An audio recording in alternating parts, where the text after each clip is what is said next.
Bonjour, hi, Canada. Here's the rundown of the news you absolutely must have, the analysis you need on Monday, June 29th, in the year of the plague 2020. And the only story is the one big story. The United States has surged past 2.5 million coronavirus cases.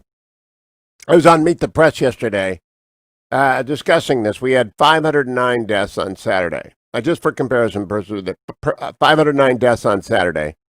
In the height of the pandemic's surge was in May, I believe, 2,700 deaths in one day. That's for comparison purposes. I misspoke, by the way, on Meet the Press. If you happen to watch it, I said Germany had 689 deaths the day before. They had not. They'd had 689 cases. I wanted to say that first thing out of the box. I misspoke, and I knew it as soon as I got in the car and looked at my notes, and I said, oh, gosh darn it. So I had to immediately tweet out my correction. I'm sorry, that is not NBC News' fault. That's my fault. But the other two numbers are correct. 2,700 is our high water mark for deaths in the United States. 509 deaths on Saturday. So what does that tell us? Although the number of cases has surged, the number of deaths has fallen. Indeed, the numbers that have come out of Florida, where there is incredibly good tracking going on in terms of the prevalence and incidence of the cases, we can see overall that it's about the young people. On Saturday in Florida, for the second straight day, Florida crushed its previous record for new coronavirus cases, reporting 9,585 infections, according to the New York Times this morning. Another 8,530 infections were reported on Sunday. So there you have 18,000 infections in Florida of the coronavirus on Saturday and Sunday. The median age of the new coronavirus patient in Florida is now, wait for it, 36 years old. Everybody, it's asymptomatic transmission is just proving impossible to control. The new coronavirus cases nationally are following the same sort of pattern. I made the point, and by the way, there is a concerted effort by the anti-Trump media to blame Trump for this. So yesterday I made the point in one of my 3 or 4 at-bats on Meet the Press. No one is talking about the event that triggered this surge. And there is no getting around that the murder of George Floyd precipitated millions of people in close contact with or without masks. Some wore masks, many did not. They were all jammed together. It passes sweaty contact, droplets in the air. Don't tell me it wasn't the marches. Of course it was the marches. That does not say the marches shouldn't have occurred. It just says there is a cause and effect, and you'll never persuade me that it was not the marches that did not lead to this surge. Now, governors doing what they can are closing bars and clubs and not moving forward. But let's be clear, this is not Donald Trump's fault. I woke up early today to pen an article for the Washington Post because I just watched it all day yesterday. The fetching Mrs. Hewitt has gone off for a week, so I'm a bachelor for a week. So I watched 3 hours of Yellowstone and lots of news and prepared the show and prepared a piece for the Washington Post. And all the news you need to know today is that the world is in the grip of the virus. All the world can do is common sense preparation for the time being and wait for the United States and others to come up with a vaccine. Now, our therapeutics have improved dramatically. Our therapeutics have improved so that the death rate is, the likelihood of death if you get the virus is just lower. I don't know what the exact percentage is, it's just lower. If you are over 70 years old or even over 50 years old, your chances of surviving are so much greater. I watched Andrew Cuomo on Meet the Press yesterday try and scare people about Kawasaki syndrome. It's bad if a child gets the Kawasaki-like syndrome that accompanies a very tiny number of cases. But children are not yet at risk. Schools should reopen. People under 40 are going to get it, and at worst, they're going to feel bad for a couple of weeks. Again, I'm talking 95% of the cases. It remains a disease that is fatal to older people with 2 or 3 of the comorbidities. That's the real target of this. So we have widespread, almost unstoppable spreading, though it would be good to slow the surge down, again, not to cure the disease, but to preserve hospital capacity. So please, as I have said since January, wear a mask outside. Wear a mask inside if you can, but outside if you can. Don't wear a mask during dinner. If you're in a socially distant restaurant, the server will have a mask on. See, that is called minimizing risk without being nutty. I'm not asking you to be nutty. I'm asking you to be aware that you don't know if you're spreading the disease, so wear the mask. Unless you know you don't have the disease, in which case you don't have to wear the mask, but you should be wishing other people around you did. Would that we were all, the president and the vice president, surrounded by a cone of droplet-free air.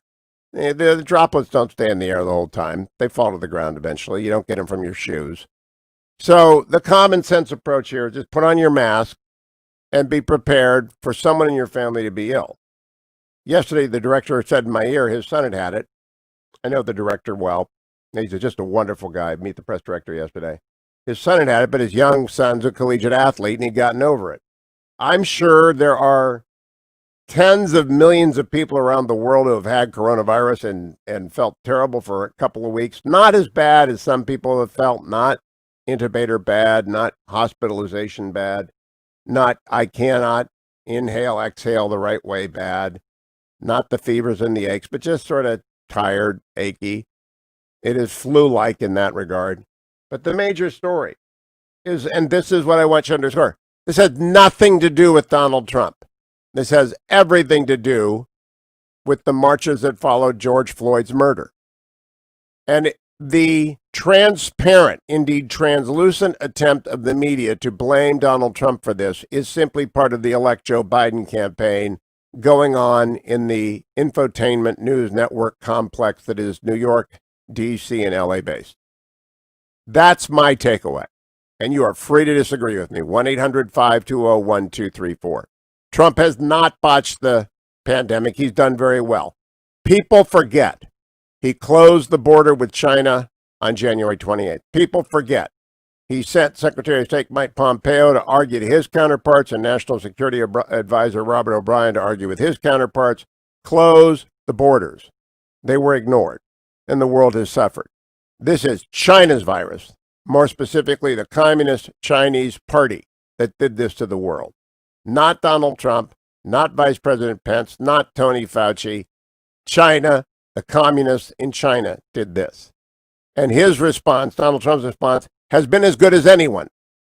He did not screw up the first test. The CDC bureaucrats did.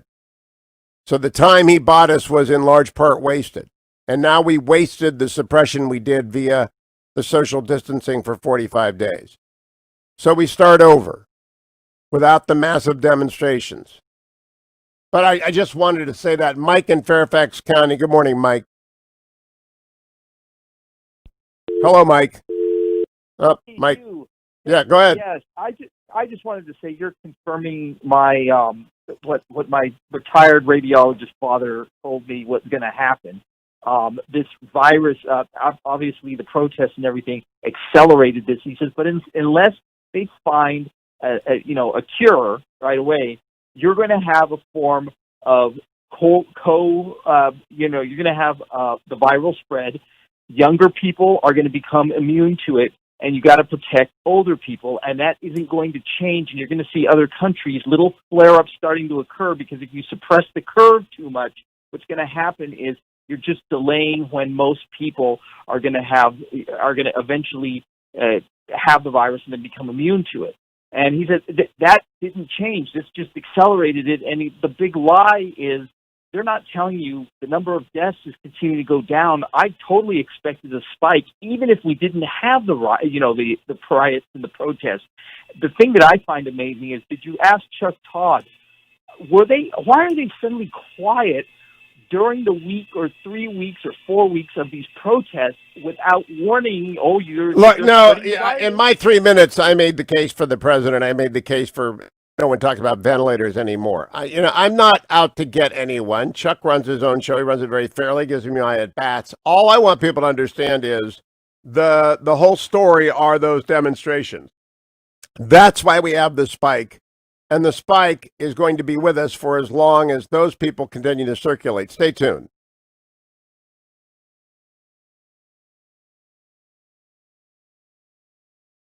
Okay, I'm going to tape the Heritage Foundation.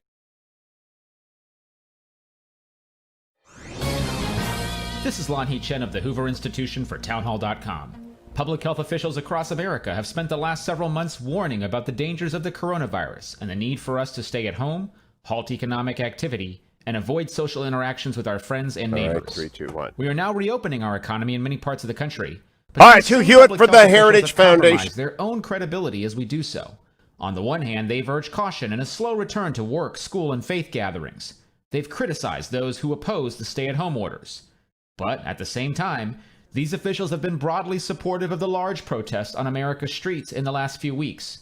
Public health officials should be helping us understand the comparative risks of activities, not endorsing the causes they like while prohibiting the ones they don't. Their hypocrisy is costly indeed. They have impacted our ability to address future health crises. I'm Lanhee Chen. ADF, fighting for those whose liberties are being violated. If you could do one thing that changed you forever, would you?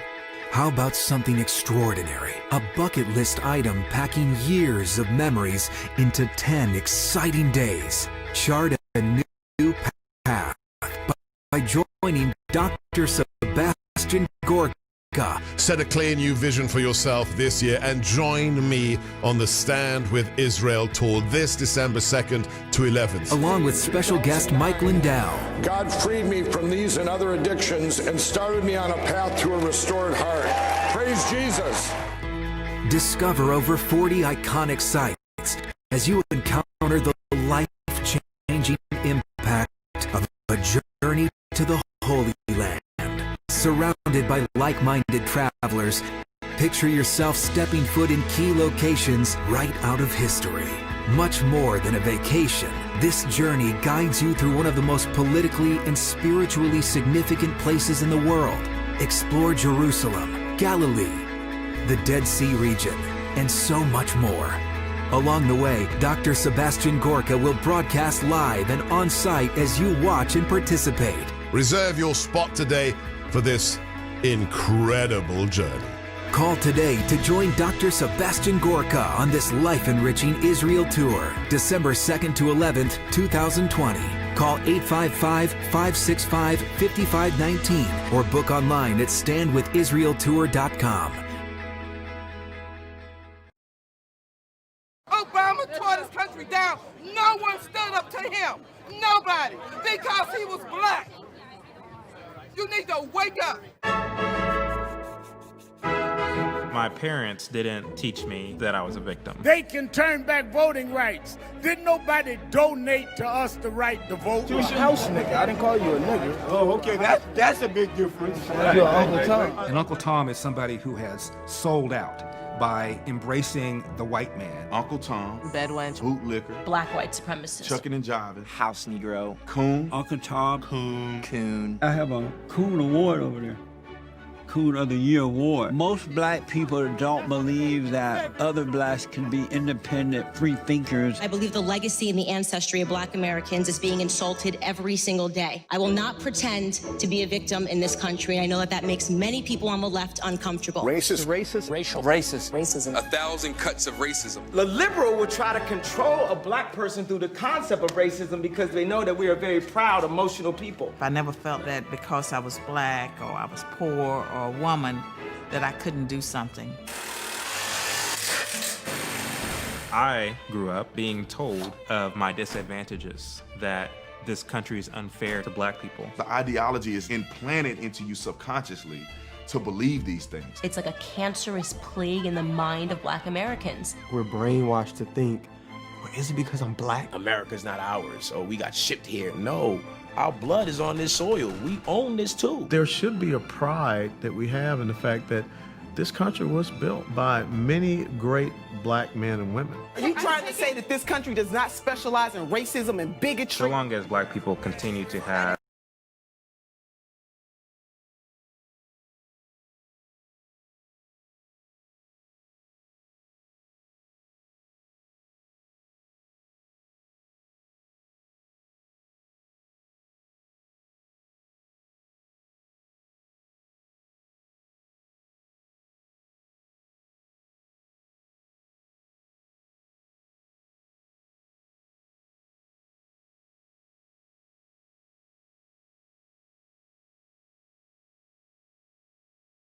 Welcome back, America. Spotify did a list at the beginning of summer of the top 50 summer songs. They had to be number one at some time in the summers over the past 30 years, and so we're using this list maybe over the past 40 years. I think that's got to be 40 years old. I'm not sure. Welcome back, Hugh Hewitt, Monday, June 29th. Tim Scott on Face the Nation yesterday with John Dickerson said what needed to be said. Cut number one. There's a reason why murder is up 79% over the numbers last year, 64% shooting increase over the numbers last year, just in New York City. When you start demonizing and stereotyping all law enforcement as evil and bad, you start putting targets on their backs, you start seeing them withdraw from some areas, and that creates a powder keg that's not good for the nation. And so the demonizing of law enforcement is not a part of my bill because I don't want law enforcement to demonize African Americans. We have to be on the same page. I spoke to her last night, I spoke with her last week, and we're going to get together this week. And that's good because I'm serious about getting something done. But we cannot get something done if the Democrats in the Senate are more interested in presidential politics than they are getting something actually finished this year. I'm sorry, that was Tim Scott on the difference between their bill. State of the Union with Jake Tapper, obviously, if you're watching on our YouTube feed, and I played cut number one. Let's play cut number two of that conversation with Jake Tapper. I spoke to her last night, I spoke with her last week, and we're going to get together this week. And that's good because I'm serious about getting something done. But we cannot get something done if the Democrats in the Senate are more interested in presidential politics than they are getting something actually finished this year. He went on to tell Jake Tapper that Democrats won't even let him offer his amendment, which is their amendment on chokeholds. Cut number three. The chokehold. The difference between their bill and my bill on the chokehold was the carotid. That is the primary, the largest difference is whether or not the flow of air plus the flow of blood should be included in the definition. I told the folks that I was negotiating with, I will accept that as an amendment and I'll offer it myself so that my 52 other Republicans will come along with me. They said, no thanks. I said, wait a minute. Wait a minute. You mean to tell me you won't take your own definition as a way to improve the bill? They said no. In fact, Tim Scott laid out the reality of why we do not have police reform. Cut number four. So what I'm suggesting here is that when we continue to play politics, trying to get 100% of what one side says is right, and I know only leads to more challenges in the streets of America, that's the place we should not go. That's where we are right now. We're actually, instead of getting 75% last week, we're at 0 this week, and we'll head into the 4th of July with nothing done. And that nothing is done. a shame. Senator Scott, nothing done. Why? Why is it? Because of the Democrats. We're not having police reform because of the Democrats. They are radical.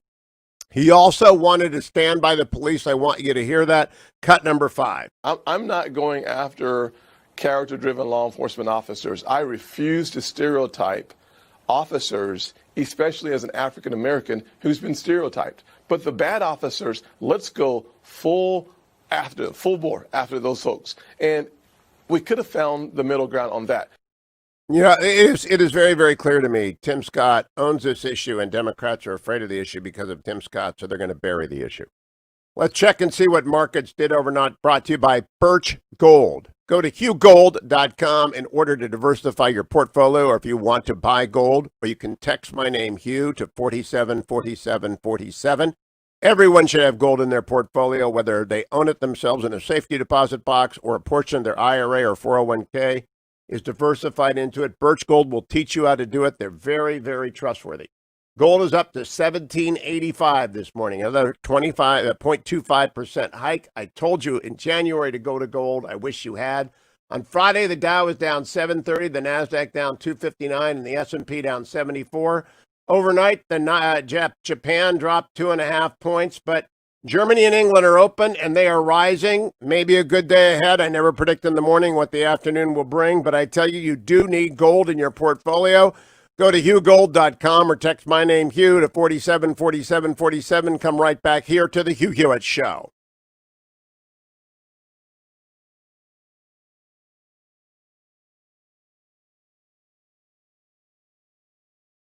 Obama tore this country down. No one stood up to him. Nobody. Because he was black. You need to wake up. My parents didn't teach me that I was a victim. They can turn back voting rights. Didn't nobody donate to us the right to vote? You was your house nigga. I didn't call you a nigga. Oh, okay. That's a big difference. You're Uncle Tom. And Uncle Tom is somebody who has sold out by embracing the white man. Uncle Tom, Bedouin, bootlicker, black white supremacist, chucking and jiving, house Negro, coon, Uncle Tom, coon. I have a Coon Award over there. Coon of the Year Award. Most black people don't believe that other blacks can be independent, free thinkers. I believe the legacy and the ancestry of black Americans is being insulted every single day. I will not pretend to be a victim in this country, and I know that that makes many people on the left uncomfortable. Racist, racial, racism. 1,000 cuts of racism. The liberal will try to control a black person through the concept of racism because they know that we are very proud, emotional people. I never felt that because I was black or I was poor or a woman that I couldn't do something. I grew up being told of my disadvantages, that this country is unfair to black people. The ideology is implanted into you subconsciously to believe these things. It's like a cancerous plague in the mind of black Americans. We're brainwashed to think, well, is it because I'm black? America's not ours, so we got shipped here. No, our blood is on this soil. We own this too. There should be a pride that we have in the fact that this country was built by many great black men and women. Are you trying to say that this country does not specialize in racism and bigotry? So long as black people continue to have their psyche filled by that nonsense, we won't have an awakening.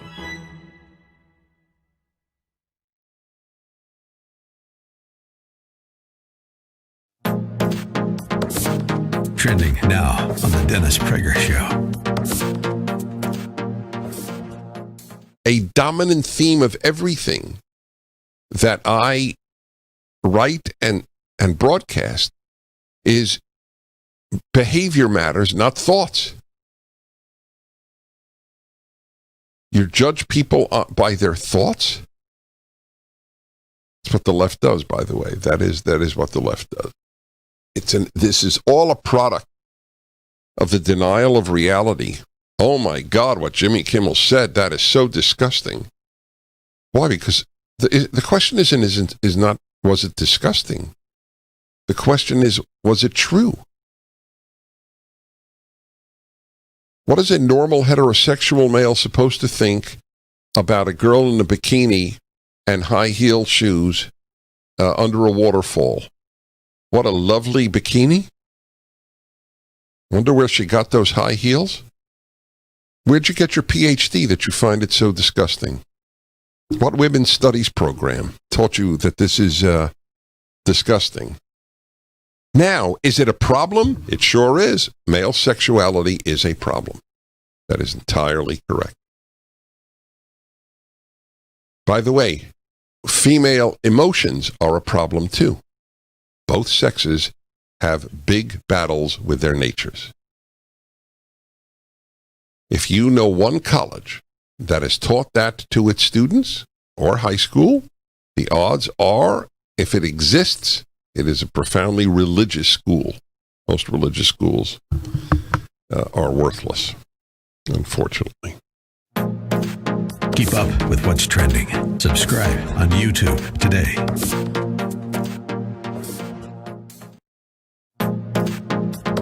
Trending now on the Mike Gallagher Show. According to court papers that were filed yesterday, Joe Biden appears to have personally raised the idea of investigating Michael Flynn for potentially violating the obscure, never-used Logan Act when he talked to the Russian ambassador at the time. These were previously sealed documents. If the media was worth a damn, pardon my language, I'm in a bad mood today. If they were worth a damn, Hugh Hewitt, was that Roger Mudd? there'd be a big front page story that reveals facts, like this one. The then FBI director, James Comey, acknowledged during a meeting that involved Sally Yates, possibly Susan Rice, that General Flynn's conversation with Sergei Kislyak his conversations, quote, appear legit, according to the federal court filing out of Washington, D.C. that were just revealed. This was revealed in handwritten notes that were prepared by this disgraced ex-FBI agent, Peter Strzok. Flynn's lawyers are referring to this as stunning and exculpatory evidence. But of course, now the government has dropped the case, dropped the charges. But listen to this. This is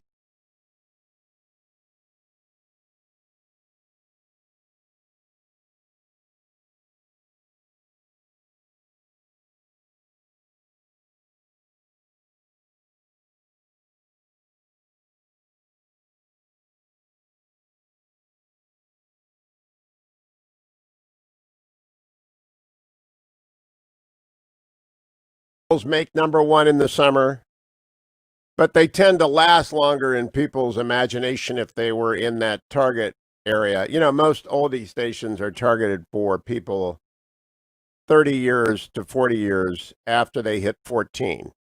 So you know that they're hitting your emotional. It's when you are most driven nuts by your hormones and in love for the first time, and the music of that time sticks deep in your psyche. And so they oldie station target a 4 or 5 year gap, a 4 or 5 year series of years to make sure they hit the songs that resonate with you. I was on Meet the Press yesterday. Always fun. Not as much fun as when we can't join in the studio, so I don't get to talk sports with Chuck off air. But I always review for you what I had to say. I made my first error in 5 years yesterday on Meet the Press. Some predictions that don't come true aren't wrong. I wish I'd been right about Bernie and wrong about the virus. But yesterday I made a statistical wrong error.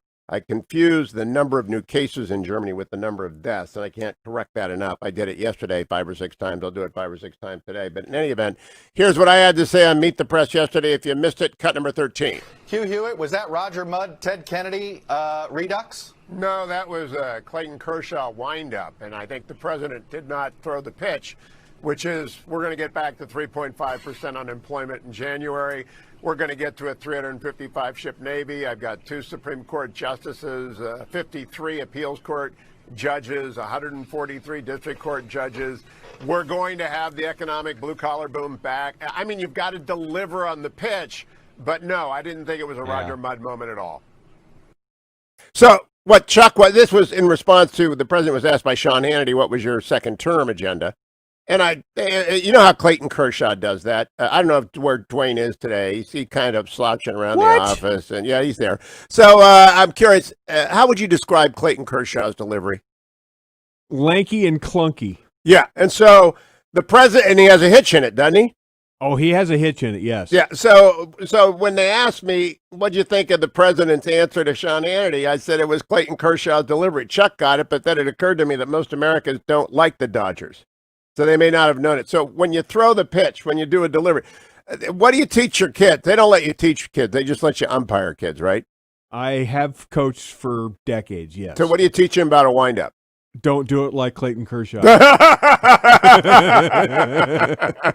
that is applicable to President Trump. If you're going to get asked what your second term agenda is, you use numbers. Oh, I want to get back to 3.5% unemployment. I want another 2 Supreme Court justices. I want another 53 appeals court justices. I want 143 district court justices. I want the military spending the same as I've had in greater. I want it all. I want inflation is low. I want the same number of you use numbers, but you got to deliver the pitch. Okay, second cut from Meet the Press, cut number 14. Hugh, how would you advise the president to turn this around? I mean, it does look like at this point they've made the decision the federal government isn't going to own the response. I mean, Secretary Azar kept bringing it back to the states, back to the states. I understand that's a federalism response, but it's not working. Well, yesterday 500 Americans died, Chuck, and in Germany 680 Germans died. The United States death toll has dropped dramatically from May when it was 2,700. And in between, it's been a month and 3 days since George Floyd was murdered. In between, we had millions of Americans express their anger at over zealous policing and at the unnecessary use of violence, often lethal against African Americans. And that was an event in the story of this virus. There's another event in the story of the virus. There's a ventilator supply now of 50,000 that the president got done. There is a lot more social distancing, and a lot of older Americans are intuitively staying away. And the sharp rise in cases is among younger Americans. So what I think the president has to do, look, Joe Biden is very confident. He's measuring the drapes in the White House basement already. He thinks he's got this in the bag. President needs to, as I said in the first segment, go back to his numbers and say, hey, America, who's going to get us back to where we were in January? Joe Biden in the basement or Donald Trump? And I think he's got to do that in one-on-one interviews with as many people, including you and people who might be very tough on him in conversation. Every day, a one-on-one interview like he did in 2016. So that was, by the way, that's where I made my error. 685 Germans did not die. There were 685 new cases. What I was trying to get to was that the rise around the world occurred in those parts of the world where there were demonstrations, especially in places like Austin, Texas. That's the one I had researched. I wished I'd written down my numbers better. I screwed up the German number. My bad, not NBC's bad. They didn't give me bad numbers. I do my own research in the morning, and the COVID drop-down menu said 685, and it meant new cases, not deaths, and so I was going too fast. So on me totally. Point being, in the United States, 2,700 deaths with a high water mark. We're down to 500. I hope we're down to 5 soon, and we should get to 0 if we get a vaccine. But it's because of the demonstrations, all right? The demonstrations. And how does the president respond? He does not allow the media to pin this on him, the second surge. It is not his fault. Cut number 15, my last bit on Meet the Press yesterday. Hugh Hewitt, if there was a message of the week from the administration, it was that they wanted to show that there was a concerted effort here, that they were on the side of protecting statues. The administration, you had the Barr letter, you had Wolf's letter to social media platforms, you had the president's letter to Chicago.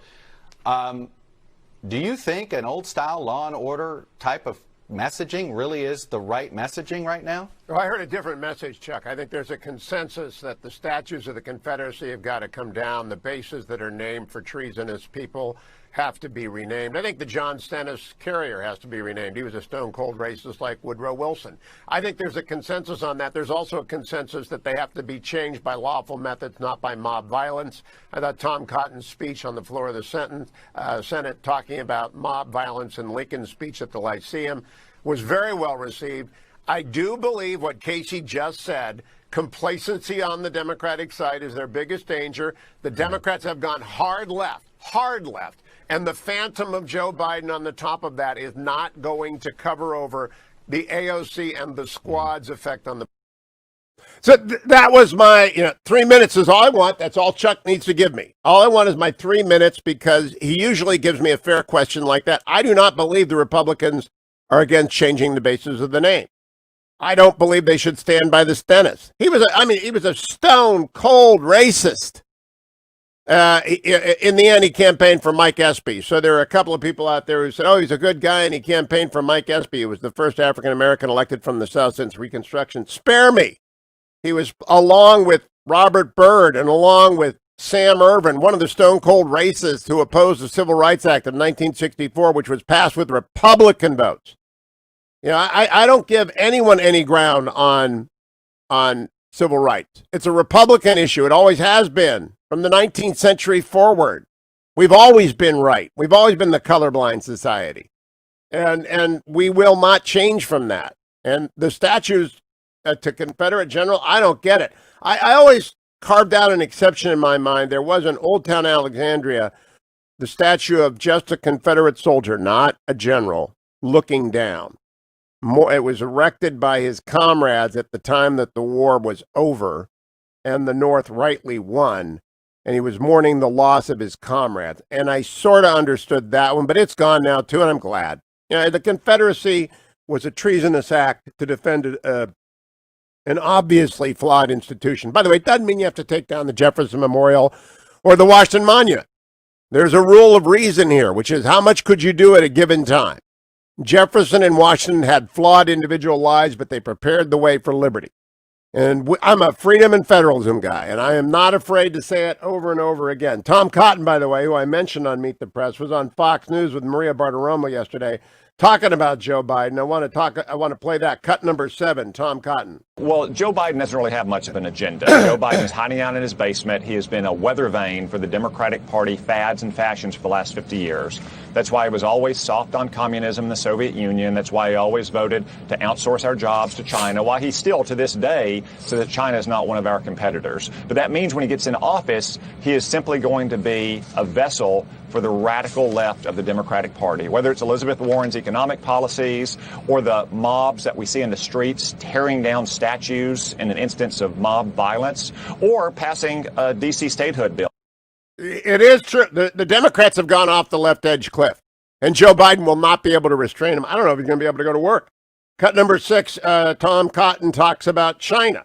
The Chinese Communist Party is certainly using the pandemic to try to assert claims and take very aggressive action against almost all of its neighbors. Just go around the horn. You started in India. We're high up in the Himalayas. China has essentially invaded India, an ally of ours, and they've killed 20 Indian soldiers. And then in Hong Kong, they've passed legislation that violates their international commitments, their commitments to the people of Hong Kong, that is essentially going to turn Hong Kong into the same kind of police state mainland China is. And in the South China Sea, they've taken aggressive action against our partners, countries like the Philippines, Malaysia, Vietnam. They've repeatedly invaded the airspace in recent weeks of Taiwan. And just this past week, they've taken aggressive action against Japan in the East China Sea. China is becoming more aggressive than ever. That's why it's so important that we support all of our allies and partners, that we make it clear to China we will not tolerate this kind of action, that we want competition to remain peaceable. But good for Tom Cotton. He's so good out there. Mike Pence is great on the trail as well. Mike Pence went to the Dallas Center to celebrate freedom yesterday. Cut number 8. And to remember, as President Reagan said, the freedom is never more than one generation away from extinction. We didn't pass it on to our children in the bloodstream. It's to be fought for, protected, and handed down to them to do the same. And I'm proud to report to you, as your Vice President, that from the first days of this administration, that's exactly what President Donald Trump has been doing. Protecting, defending, and celebrating freedom of every American, of every race and creed and color. And to celebrate freedom means many things. To celebrate freedom means building an economy where every American of every walk of life can live the American dream. And under this president, we've allowed Americans to keep more of what they earn. We've rolled back the heavy hand of federal red tape at a historic pace. We've unleashed the vast natural resources of this land. And with that renewed freedom before the pandemic struck, American businesses, large and small, had created more than 7 million jobs in our first 3 years. He also talked about the key element going forward. I got time. Cut number 9. And as we did this morning, to celebrate freedom also means standing up for and standing with those who defend our freedom at home and abroad. The armed forces of the United States are the greatest force for good the world has ever known.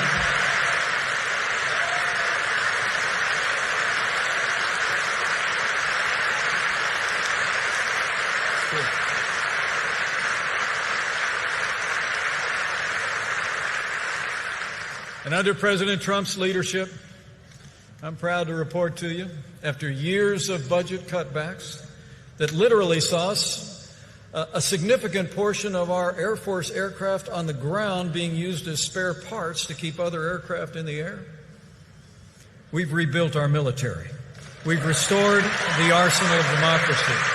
Mike Pence is so right. There is a great agenda for Donald Trump to run on. The president just needs to start running on it. One-on-one interviews, whether it's Anderson Cooper or Chuck Todd, whether it's Lester Holt or me. Every day, 1, 2, 3, 4, one-on-one. Answer the questions like you did in 2016, Mr. President, and win.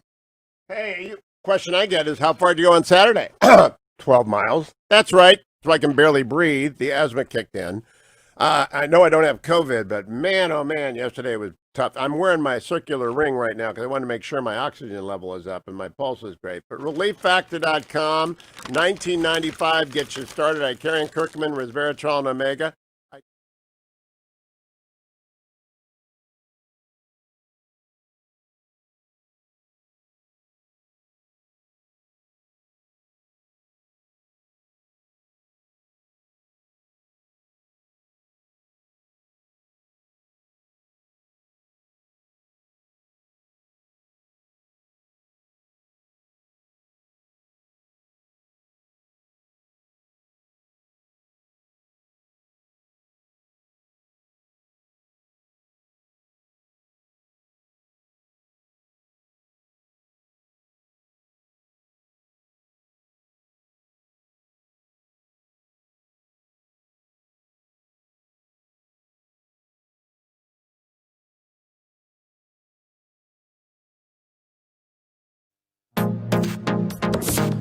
trending now on the Eric Metaxas Show.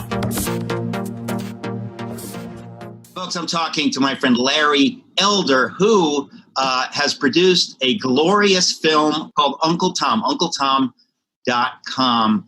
Larry Elder, who are some of the figures that appear in this film? I mentioned a couple of them a moment ago. You mentioned Carol Swain. She was a law professor at Vanderbilt in Tennessee. Got all sorts of grief because she, among other things, opposed race-based preferences, argued that they actually hurt black people because you're putting them on a track much faster than they could handle. They would have been perfectly fine at a lesser competitive school, but because we decided that there ought to be some sort of racial mixture at a given school, whether the kid can do the work or not. We've also got Herman Cain in there.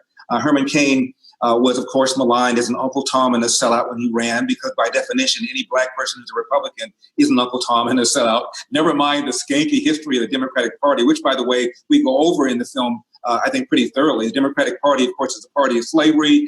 Democrats unanimously oppose the 13th Amendment, the 14th Amendment, the 15th Amendment. Larry, I just want to interrupt. When people say stuff like what you're saying right now, I always have to hit pause and say, nobody knows this. It can't be right that the Democrats are the party of slavery and the KKK. And in your film, you cover a lot of this. Another reason people need to go see Uncle Tom, the film. This movie was about, one of my liberal friends saw it and said, I'm surprised. I thought Uncle Tom was going to be kind of an autobiography about you. I said, that would have been boring. I'm barely in the movie, as you know.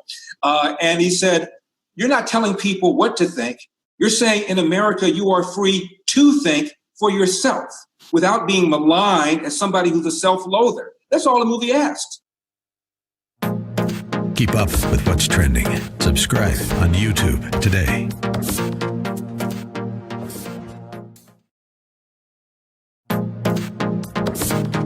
Trending now on America First with Sebastian Gorka. Are we witnessing simply 1968 redux, or is this a far more cynical shell game whereby the left, the institutional left, says we have no way to win the election on policy platforms, so we're going to use violence on the streets, and that's going to be a feint or a dodge? Are these people sincere, Professor, or is this a political play? Well, it's being aided and abetted by the DNC, and they see it as useful.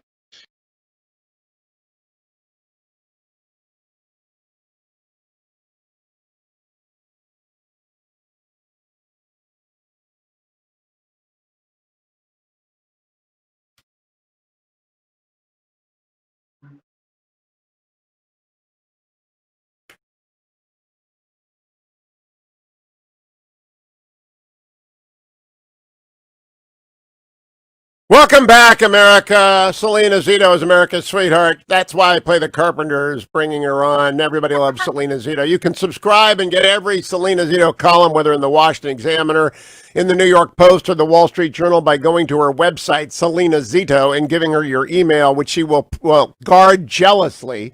I do think, Salena, I've got to lend you my web team. I think we've got to figure out how to modernize Salena Zito a little bit, because it's, it shouts CNN at me when you come on. I know. Well, when my web person comes back from vacation on Friday, I already told her to fix it. If I had a producer, I'd have fixed mine a long time ago. So we have the same problem. Salena, you mentioned to me, I read your column. You've been back to Lordstown. I tell people it's not my hometown because it's adjacent to Warren for tax reasons, but it is my hometown. Half the guys I went to work, half the gals and girls and boys I went to school with, moms and dads, worked at Lordstown. What's it like right now? Well, it's starkly different than it was just in March, when sort of all hope was gone. The Lordstown General Motors plant had shut down. It had gone down from its high of 15,000 people that it employed there in just 20 years ago to about 1,500 that it employed about a year ago. And it shut down in, I should say, November of 2018, and GM had no plans on refitting it or to create another car, make another car. It was known for making the Cruise, and you couldn't drive through Mahoning Valley or Trumbull or Stark without seeing a Cruise everywhere. It was a very big point of pride. Last week, the Vice President, the Secretary of Energy, were in town to do the rollout of the new electric truck. It's called the Endurance, which I think is an appropriate name. Yes, it is. And I just love that name. It almost brought a tear to my eye. You mean Mike Pence went to Lordstown without Hugh Hewitt? You're going to have to talk to him about that. Oh, my gosh. All right, I am going to bring that up with the VP. Go ahead. So, you were there? No, I was not there. I was with Tim Ryan. They went to Lordstown without Salena Zito and Hugh Hewitt? Who is doing their press? And Tim Ryan. Tim Ryan wasn't there either because he had votes. But he had been working behind the scenes to help make this happen. And for months, Tim and I have been, Congressman Ryan and I have been talking about this. And last Thursday was the big rollout. And what everybody loves about this new truck, the Endurance, is it actually, for an electric truck, it actually looks like a truck. Like you could put your gun rack on it. You could, put your kayaks on it. Elon Musk, for all his wonderfulness, his vehicles tend to look like spaceships. How many are they producing, Salena? How many Endurances are rolling off the line at Lordstown? They didn't have a number yet, but we should have that number by the end of the week. I never thought I was going to own a truck, but I might buy an Endurance, if it's at all reasonable, just to get them going. I know, me too. I'm really excited about this, and what you're going to end up seeing, like the Chevy Cruze, you're going to see the Endurance all over the place in the Mahoning Valley, Trumbull County, Stark. They got to make it in orange so that it can be a Browns fan thing too. I don't want a gold and black. I just want orange ones. All right. So if we get an orange Cleveland Browns Endurance truck, you could actually persuade me of that. I had told my friend Lance Theobald, who's got one of the great startups, I invested a little bit of money in it, called Secure Space, that they ought to be using. It locates places for people. It's like Airbnb for freight. I said, go to Lordstown, but it's taken off. It's a huge startup. Secure Space is the best thing I've ever invested in because it just seems so intuitive to me. Are they using the plant grounds, all of it? Or is that why they haven't gone there? Yeah, all 6.3 million square feet will be in production of the wow. vehicle. And now some of that's going to be the production of the battery. And so it's going to be multi sort of faceted, but I think it's an incredibly great use of the what kind of workforce do they anticipate having, Salena? Well, they're starting out with 1,500, and they're working with the UAW. There's some kind of quirky things with trying to hire back everyone that worked at Lordstown because a lot of people left. They went to Indiana, they went to Illinois, they went to other states with GM to work at other plants. Salena, you're right. Your great Revolt book was such a bestseller. I'm not going to tell you what to write for your next book, but a story of the rebirth of Lordstown would be a great story. I mean, just the history of Lordstown. I can tell you about Willie Head, the murder trial of Willie Head. There's a lot of labor strife at Lordstown. I watched the Willie Head trial with F. Lee Bailey defending him as a 12-year-old boy. It's just, Lordstown's got a lot of history, right? Every time you go there, it's amazing. Oh yeah, it has a piece of my heart. My great-grandparents were from around there, and my great-grandfather was the mayor around there. So, and why are you a Steelers fan then? Hey, you've been to Youngstown. You're either a Steelers fan or a Browns fan or a 49ers fan. We need an orange. We need an orange Endurance. SalenaZito.com to sign up for everything Salena does, and it's all worth reading. America's sweetheart, SalenaZito.com. Don't go anywhere, America. Stay tuned.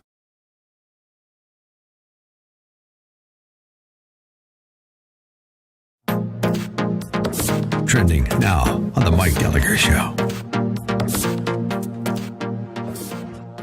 According to court papers that were filed yesterday, Joe Biden appears to have personally raised the idea of investigating Michael Flynn for potentially violating the obscure, never-used Logan Act when he talked to the Russian ambassador at the time.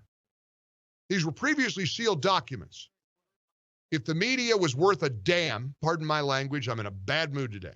If they were worth a damn, there'd be a big front page story that reveals facts, like this one.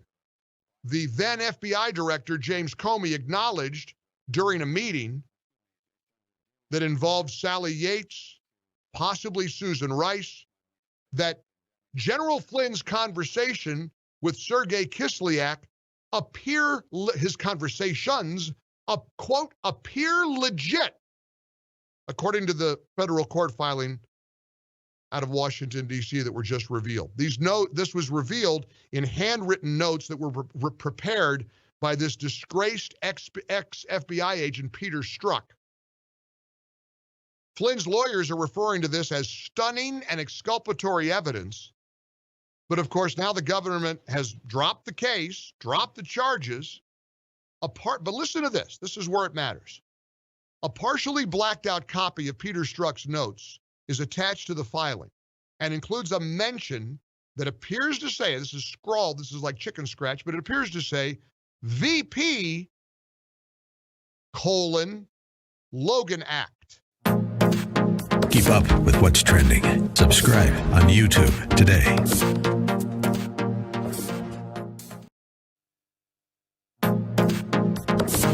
Trending now on the Eric Metaxas Show. Folks, I'm talking to my friend Larry Elder, who has produced a glorious film, which I adjure you, ADJURE. I adjure you to see. It's called Uncle Tom, UncleTom.com. As a black man in America, thinking, along conservative lines, clearly you suffered a different kind of persecution. I must say again, I never thought of myself as a victim, and that's even a victim of the kind of name calling that I get from black people. My mother always told me that no one can make you feel inferior without your permission. And I've always felt that whenever I said something, I always had it well thought out. It was always commonsensical. I always try to back it up with sources. And when you react with a vicious name, that means you're just out of ammo. And I feel bad for you because we're not having the debate. The problems in the black community have very little to do with white racism. I've always said, Eric, if you invented a vaccine to eliminate white racism, it's all gone.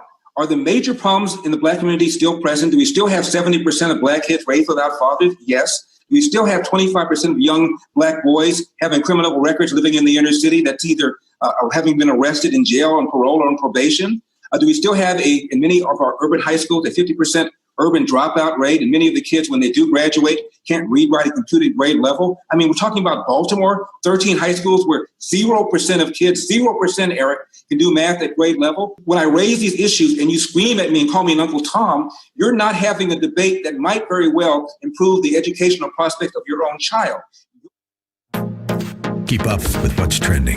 Subscribe on YouTube today.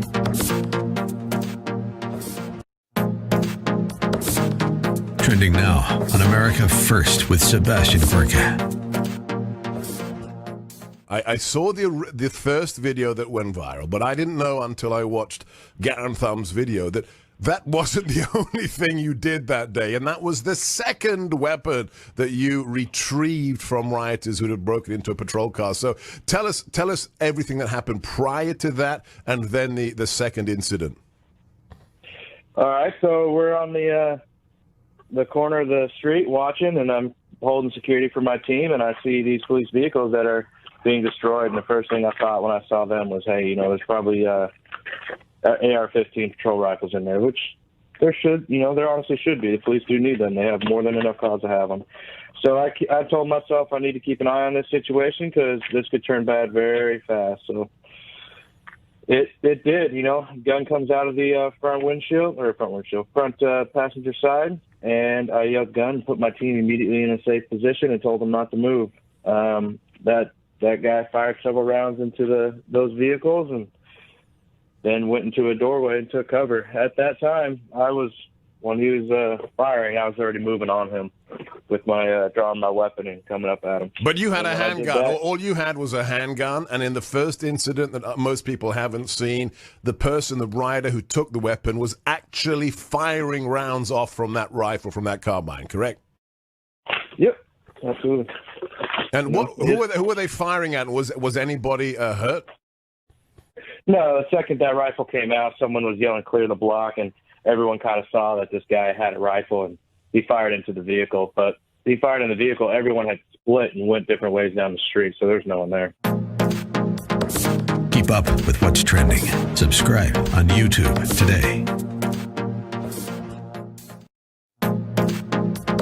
Trending now on The Mike Gallagher Show. The Dixie Chicks bravely changed their name yesterday to just the Chicks.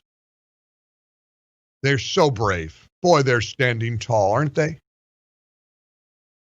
And now it's time to reassess America's national anthem, the Star-Spangled Banner.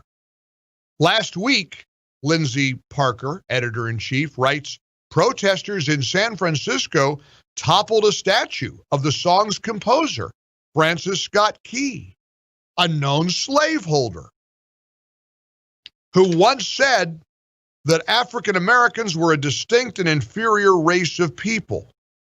This week, a student at New York's Urban Assembly School for the Performing Arts refused to sing the Star-Spangled Banner at her virtual graduation ceremony.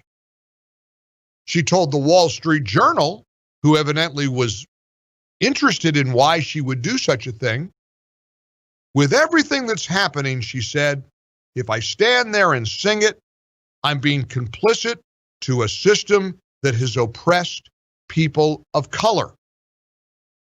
Instead, she sang Lift Every Voice and Sing, which is a hymn widely considered to be the black national anthem. That, incidentally, is one of the strong recommendations from in this Yahoo article that replace the Star-Spangled Banner, Lift Every Voice and Sing, which incidentally is also a beautiful song. Keep up with what's trending. Subscribe on YouTube today.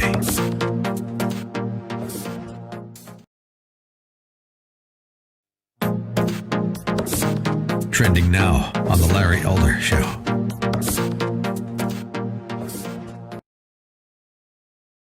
And I've interviewed BBC before, and the same thing happened.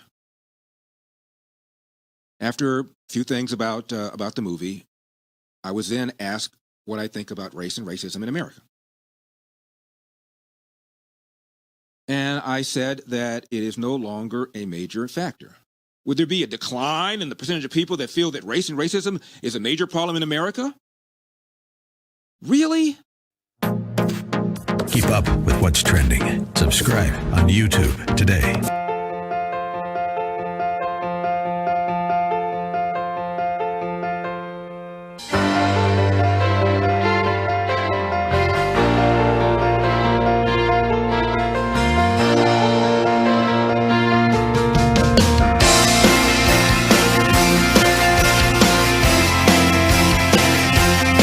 Morning, glory, America. Bonjour, hi, Canada. Greetings, everybody. It is that time of the year here on the Hugh Hewitt Show, and I'm doing it a little bit early. It's June 29th. I normally do it on July 3rd, right before the 4th of July in an election year. I give you my list of who to donate to. But because July 3rd will be off a week from Friday, or this Friday, I wanted to do it today and post it over at Facebook. And it's been a little messed up in its posting, but I'll give it to you anyway. I think it's time. Remember Wagon Boy? Some of you have been with me for a long time. And Wagon Boy, if you're listening, I'm talking to you. Generalissimo, are you in the studio still? Did you go home already? I am here. You remember Wagon Boy? Of course. What year do you think Wagon Boy showed up? Oh, he was 2000, 2001? Easily first year of the show. Yeah, 2000. So Wagon Boy was working on some old broken down, I think it was a Mustang, wasn't it? Probably. He was working on a Mustang in his garage, and he heard me talking about the need for people to be small dollar donors. 10, 20, 25. I mean, look, if you can give $2,800 to a Senate candidate or $5,600 because you and your spouse are enormously blessed by the good Lord in your life, and you've done your tithing to your church, and you've taken care of your schools, and you've given to a parachurch organization, you're going to be involved in politics. I can't give to politics because I work for NBC News. But I used to give to politics, and I always told people how I gave. Now I just tell them where I would give if I were not constrained by my contract not to give to people. Now, in this order, there's a group, they're all senators with the exception of 2 committees, because the Senate is the bulwark of liberty. It is under the control of the best leader that we have had in my lifetime, Mitch McConnell. Without question, the best Republican leader of Congress in my lifetime in either house. And I like Kevin McCarthy is a dear friend of mine. Paul Ryan is a dear friend of mine. I like these people. Leader McConnell is it's just brilliant, simply brilliant. And they have done brilliant things. And if there's a retirement this week from the Supreme Court, he'll get it filled. He will. He'll fill any vacancy, even if it takes him up to the last day. Even if we lost the presidency and the majority in the Senate, he'd work hard to get any vacancy filled that occurred on January 2nd. Someone wanted to retire on New Year's Day, he'd fill that vacancy before the Senate left, because he believes in the power. He believes in the power of the majority. And Harry Reid changed the rules. He's going to use the rules that Harry Reid left him, which is majorities win when it comes to judges. So I want to hold the Senate. So I've listed it my Facebook page for the Hugh Hewitt Show. And I have tweeted out a link, and we'll get the list right. But it goes this way. Senator Susan Collins of Maine, whether it's $10 or $2,800. And I've got her website there. Senator Stephen Daines of Montana. Senator Cory Gardner of Colorado. Senator Martha McSally of Arizona. Senator Tom Tillis of Georgia. On the open seat side, I would give money to Representative Doug Collins in the Georgia primary.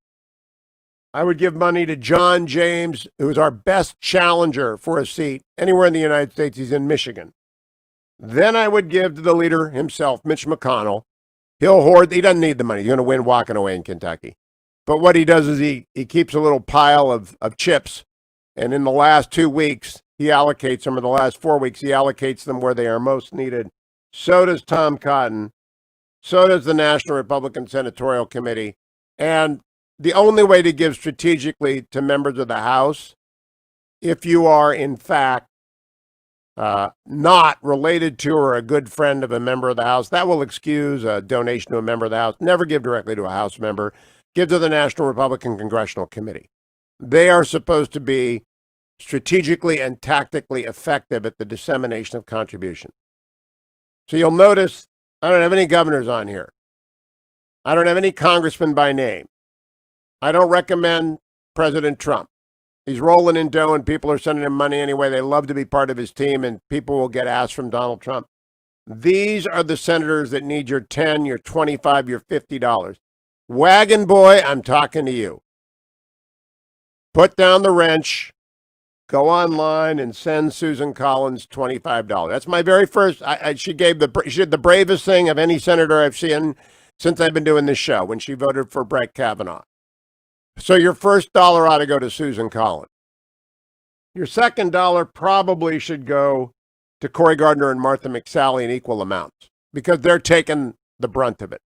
Those three are under the heaviest weather. They are taking incoming every day. Susan Collins in Maine, Cory Gardner in Colorado, Martha McSally in Arizona, because Democrats have talked themselves into thinking they can prop up Hickenlooper long enough to win, and that no one's going to notice that Mark Kelly in Arizona is going to take your guns, and that there's a scandal about the Chinese surrounding him. Susan Collins are just mad because he voted for Brett Kavanaugh. I think she's Saint Susan in Maine, and I know some Mainers pretty well. If I ever bought a vacation home, it would be in Maine. I love Maine so much. And they're smart people. I love Angus King, too, and he's a Democrat. I mean, he calls himself an independent, but he caucuses with the Democrats. They're nice people up there. Susan Collins will win, but she needs help because she's being overwhelmed. Tom Tillis should win in North Carolina walking away, but I'm not sure. I don't have David Perdue on this list because he's been such a good senator for Georgia. I think they'd be out of their mind, and he's running against that kid. What's his name? Isn't David Perdue running against the kid that doesn't shave? Who had to get married when he ran the last time for House. I can't remember his name. But on the what's that? Yeah, that guy. That fellow who I can't remember his name. That's how he leaves the impression of bubble gum that's been chewed on you. But in terms of people who would bring fresh blood to the Senate, John James in Michigan can beat Gary Peters. John James deserves your support. African-American Republican who served his country after West Point, successful businessman, preacher. No, I mean, John will be living here on the show. This list becomes my guest list coming up. And then Doug Collins of Georgia just knows the issues. He should have been appointed to the Senate seat in Georgia. The governor appointed someone else who's perfectly nice, I'm sure. But Doug, we need a fighter. We need a scrapper.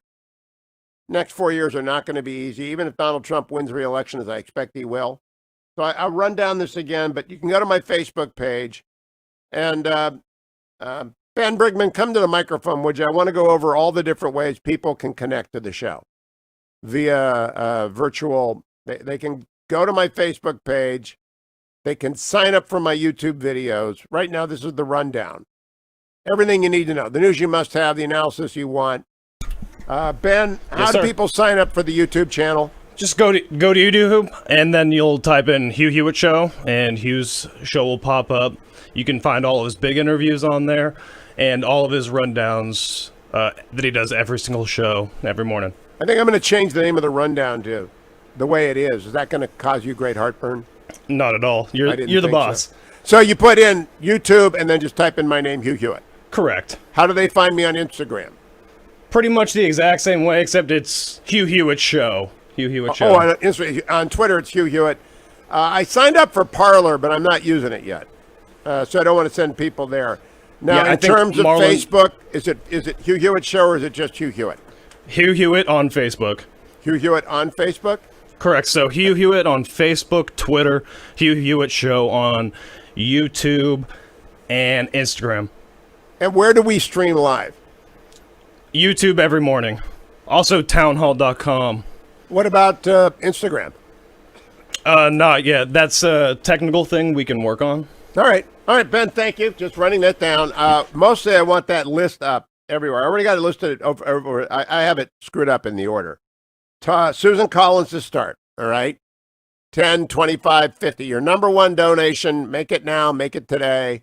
$100. The maximum is $2,800 per person, $5,600 per couple. I say that for the benefit of the Steelers couples who are married out there. You can actually do 2 times $2,800 is $5,600. They should laugh at me. They should say, you got the number of people dead in Germany wrong. I made a mistake on NBC yesterday. I have a goal today to make sure I correct myself 10 times.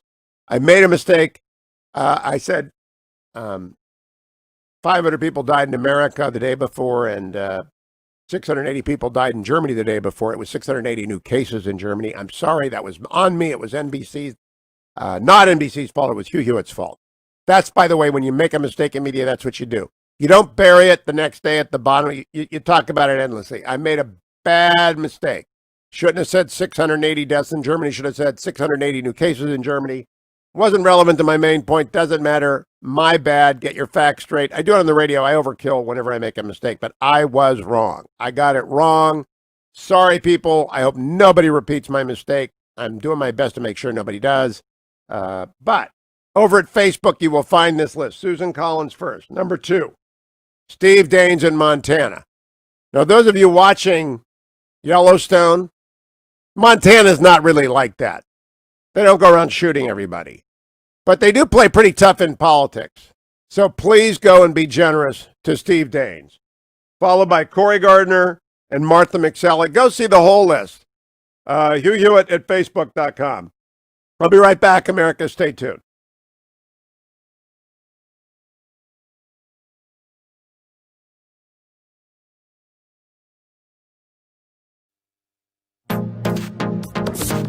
Trending now on the Eric Metaxas Show.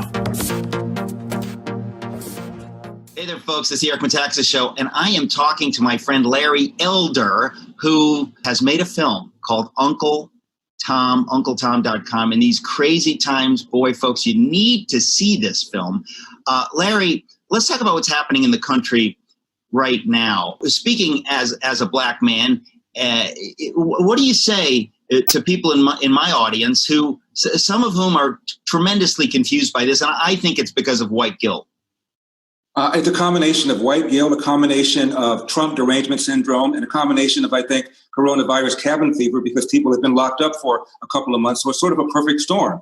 And I must also say a bunch of young people have been indoctrinated by what I call the axis of indoctrination. That is Hollywood, academia, and media that have told them that they are victims, that racism and sexism and whatever ism you want remain major factors in American life, when none of these things is significant anymore. Racism has never been a more insignificant factor in success in American life.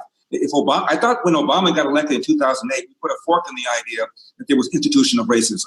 And you're looking at all these things that are going on right now in America. In Baltimore in 2015, when Freddie Gray died in police custody, he's the one whose head hit that van. You're talking about a city that's about 50% black. The mayor was black. The number one and number two people running the police department were black.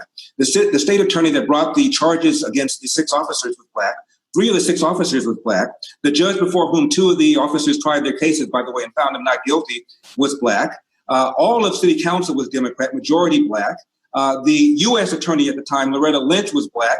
And the president of the United States was black. We're talking about institutional racism. Keep up with what's trending. Subscribe on YouTube today.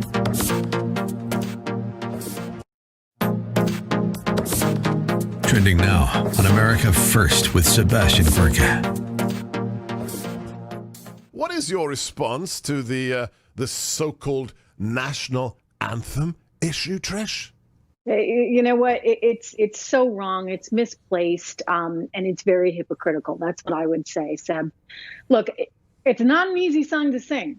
Trust me. I mean, the range is all over the place. And, you know, this has been debated actually in music circles for years. I mean, I heard decades ago about singers wanting to have America the Beautiful be our national anthem because, you know, you didn't have somebody really messing up the high note at the end.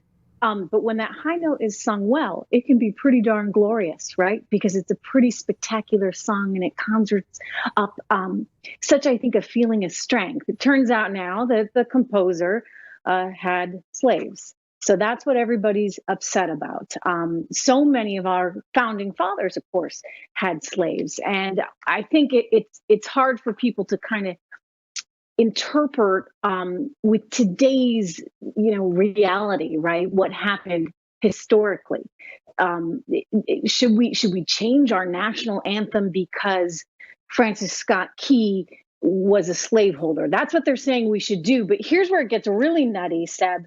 They want to change it to America the Beautiful. Another great song, by the way, as I said, and one that's been talked about a lot. That was actually, the lyrics were written by a woman, Catherine Lee Bates, back in 1893. So I guess the PC police would be happy that it's a woman. But if you look at those lyrics, for goodness sakes, they're talking about alabaster cities. And then the ending with the 1893 language says, till nobler men keep once again thy whiter jubilee. Trust me, somebody's going to get upset at that, right? You know it. Keep up with what's trending. Subscribe on YouTube today.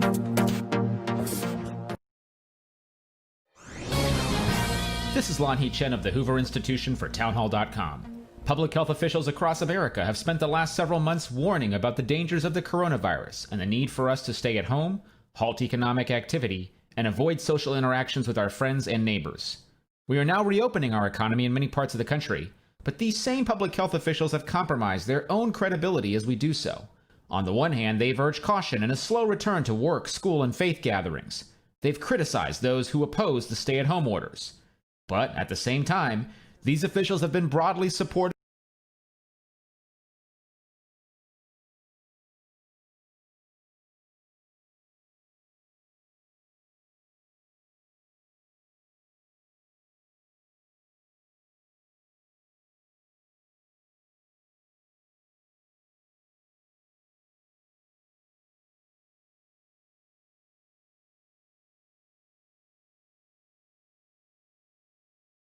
Welcome back, America. Now, look, I'm feeling bad about the mistake I made on Meet the Press yesterday, but not this bad. This was the most depressing song ever to make number one. Listen to this thing. It's about throwing yourself off of a tower. Everybody gets dumped.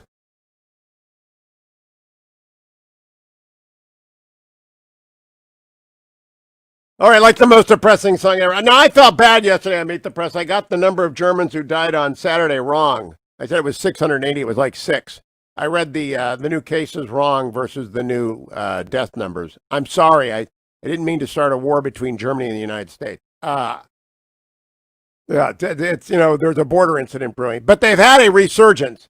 If you want to know the pathway to making an error on television, realize you're going to talk about COVID, get the latest American numbers, 509 dead, get the American height number, 2,700, then go and look up Germany COVID dead, and up pops 680. Except the drop-down menu doesn't work for death. It's stuck. I Googled COVID death Germany. It's stuck on COVID death new cases. There is no drop-down menu for Germany. And so it didn't give me what I wanted. It gave me what it thought I wanted, which I didn't want, and I used it. But that mistake is on me. I got it wrong. Sorry, Germans. I'm glad that only 6 Germans died. I don't want anyone to die from COVID. But they do have a surge in Germany, which is quite significant. To my overall point, the new surge is not going to be as fatal as the last surge because the new surge, median age in Florida, 36 years old. We're keeping the old folks safe. That is good news. What about markets? Time to bring you the update on markets over the weekend and what to look ahead for today. The business story of the day brought to you by AndrewandTodd.com. Andrew Del Rey, Todd Avakian are with Sierra Pacific Mortgage. They have been sponsors of this program forever. But the graphic really should do AndrewandTodd.com. Ben, we got to create one. It's AndrewandTodd.com. We don't want them to go to Sierra Pacific. We want them to go to AndrewandTodd.com. Or to call 888-888-1172. I'll tell you why. There are lots of Sierra Pacific mortgage officers. I'm sure they're good. But none of them are as good as Andrew and Todd. That's because I've known Andrew for 20 years. Great Christian man. One of the most ethical, wonderful people I've ever met. And if you are struggling right now, look, there are 2 kinds of people in America. It's interesting, the effect of this virus. It made rich people richer and poor people poorer. That's what it did. Because the wealthy people were invested in new economy stocks like Costco and Target. They already had real estate. They were already in government bonds. People who've been saving for years were in stock index funds, which is usually the best bet for a small-time investor who doesn't make a lot every money a month. Doesn't make a lot of money each month, but saves assiduously. The best thing they can do is dollar cost average income, dollar cost average investing, meaning you put the same amount of money in every month. And you fill up your 401k as much as you can. And you don't ever let a matched dollar go to waste. I mean, that's like investing 101. Those people got hurt pretty badly. Well, no matter whether you're rich or poor, no matter how you've done in this, AndrewandTodd.com will help you out. They will either refinance your home to lower your interest payment. If you're a senior citizen, they will walk you through and help you get the reverse mortgage done, which is complicated, but in the right hands, it's not that complicated. And the right hands are AndrewandTodd.com. And if you're a veteran and you want to buy a house with no money down because your savings nest in the market got floored, you go to AndrewandTodd.com or call them at 888-888-1172. Now, the big news was the market got rocked out Friday. It was down 760 points. NASDAQ was off 259. S&P was down 74. Today, I'm looking at England and Germany, which are already at work. All morning long, I don't care about the American market because you don't really know until late in the day how it's going to do. And I'm a morning show. But I look over at England and Germany, which are pretty well into their day. And they're each up 0.5%. And I think they're usually very good predictors of what the American, not always, it's not lockstep, but they're having a good day over there as they've figured out, yes, there's a surge in COVID, but it's not going to be nearly as deadly, and it's not going to stop reopening. So go forward with your second home purchase if you'd like. AndrewandTodd.com, AndrewandTodd.com. Amazon dropped 60 points on Friday. Wow, buying opportunity there. Don't go anywhere, America. It's the Hugh Hewitt Show.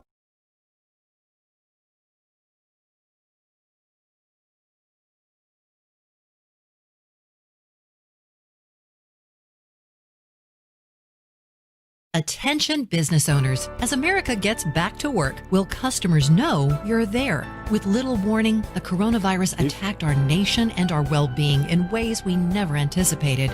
The tragic loss of life, unprecedented economic upheaval, and a shattered sense of security has left many individuals and businesses in shambles. While the aftershocks could be felt for months to come, they may not have to. There is hope for an extraordinary turnaround of your bottom line. But will you be prepared for America's grand reopening? All signs point to the biggest business opportunity of our lifetime, coming as early as this summer. A recent survey of local advertisers shows a 10-point jump in the number of local advertisers who plan to maintain or increase their spending. Hello?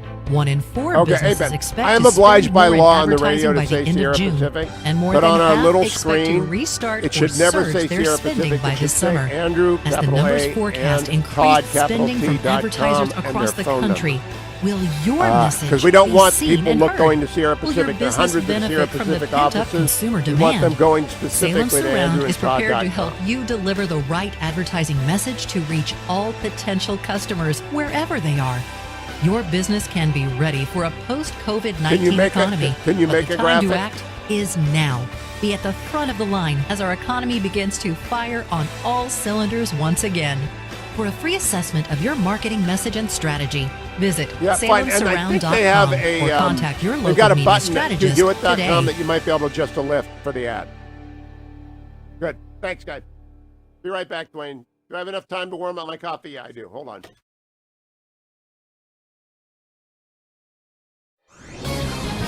This is Lanhee Chen of the Hoover Institution for townhall.com.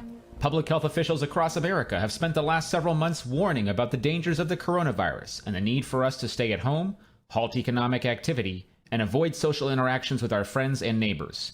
We are now reopening our economy in many parts of the country, but these same public health officials have compromised their own credibility as we do so. On the one hand, they've urged caution and a slow return to work, school, and faith gatherings. They've criticized those who oppose the stay-at-home orders. But at the same time, these officials have been broadly supportive of the large protests on America's streets in the last few weeks. Public health officials should be helping us understand the comparative risks of activities, not endorsing the causes they like while prohibiting the ones they don't. Their hypocrisy is costly indeed. They have impacted our ability to address future health crises. I'm Lanhee Chen. ADF, fighting for those whose liberties are being violated. If you could do one thing that changed you forever, would you? How about something extraordinary? A bucket list item packing years of memories into 10 exciting days. Chart a new path by joining Dr. Sebastian Gorka. Set a clear new vision for yourself this year and join me on the Stand with Israel tour this December 2nd to 11th. Along with special guest Mike Lindell. God freed me from these and other addictions and started me on a path to a restored heart. Praise Jesus.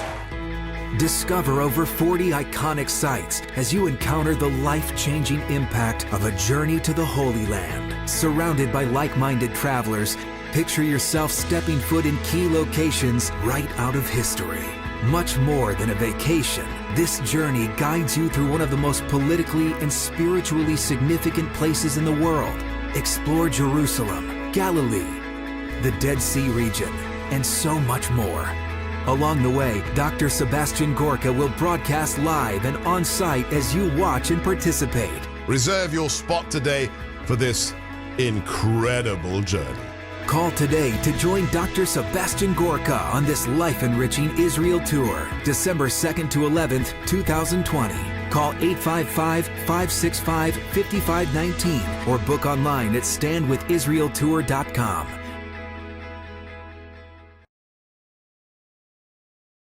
Obama tore this country down. No one stood up to him.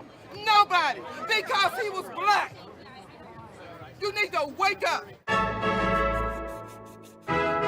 My parents didn't teach me that I was a victim. They can turn back voting rights. Didn't nobody donate to us the right to vote? You was your house nigga. I didn't call you a nigga. Oh, okay. That's a big difference. You're Uncle Tom. And Uncle Tom is somebody who has sold out by embracing the white man. Uncle Tom, Bedouin, bootlicker, black white supremacist, chucking and jiving, house Negro, coon, Uncle Tom. coon. I have a coon award over there. Raccoon of the Year award. Most black people don't believe that other blacks can be independent, free thinkers. I believe the legacy and the ancestry of Black Americans is being insulted every single day. I will not pretend to be a victim in this country. I know that that makes many people on the left uncomfortable. Racist, racial, racist, racism. 1,000 cuts of racism. The liberal will try to control a black person through the concept of racism because they know that we are very proud, emotional people. I never felt that because I was black or I was poor or a woman that I couldn't do something.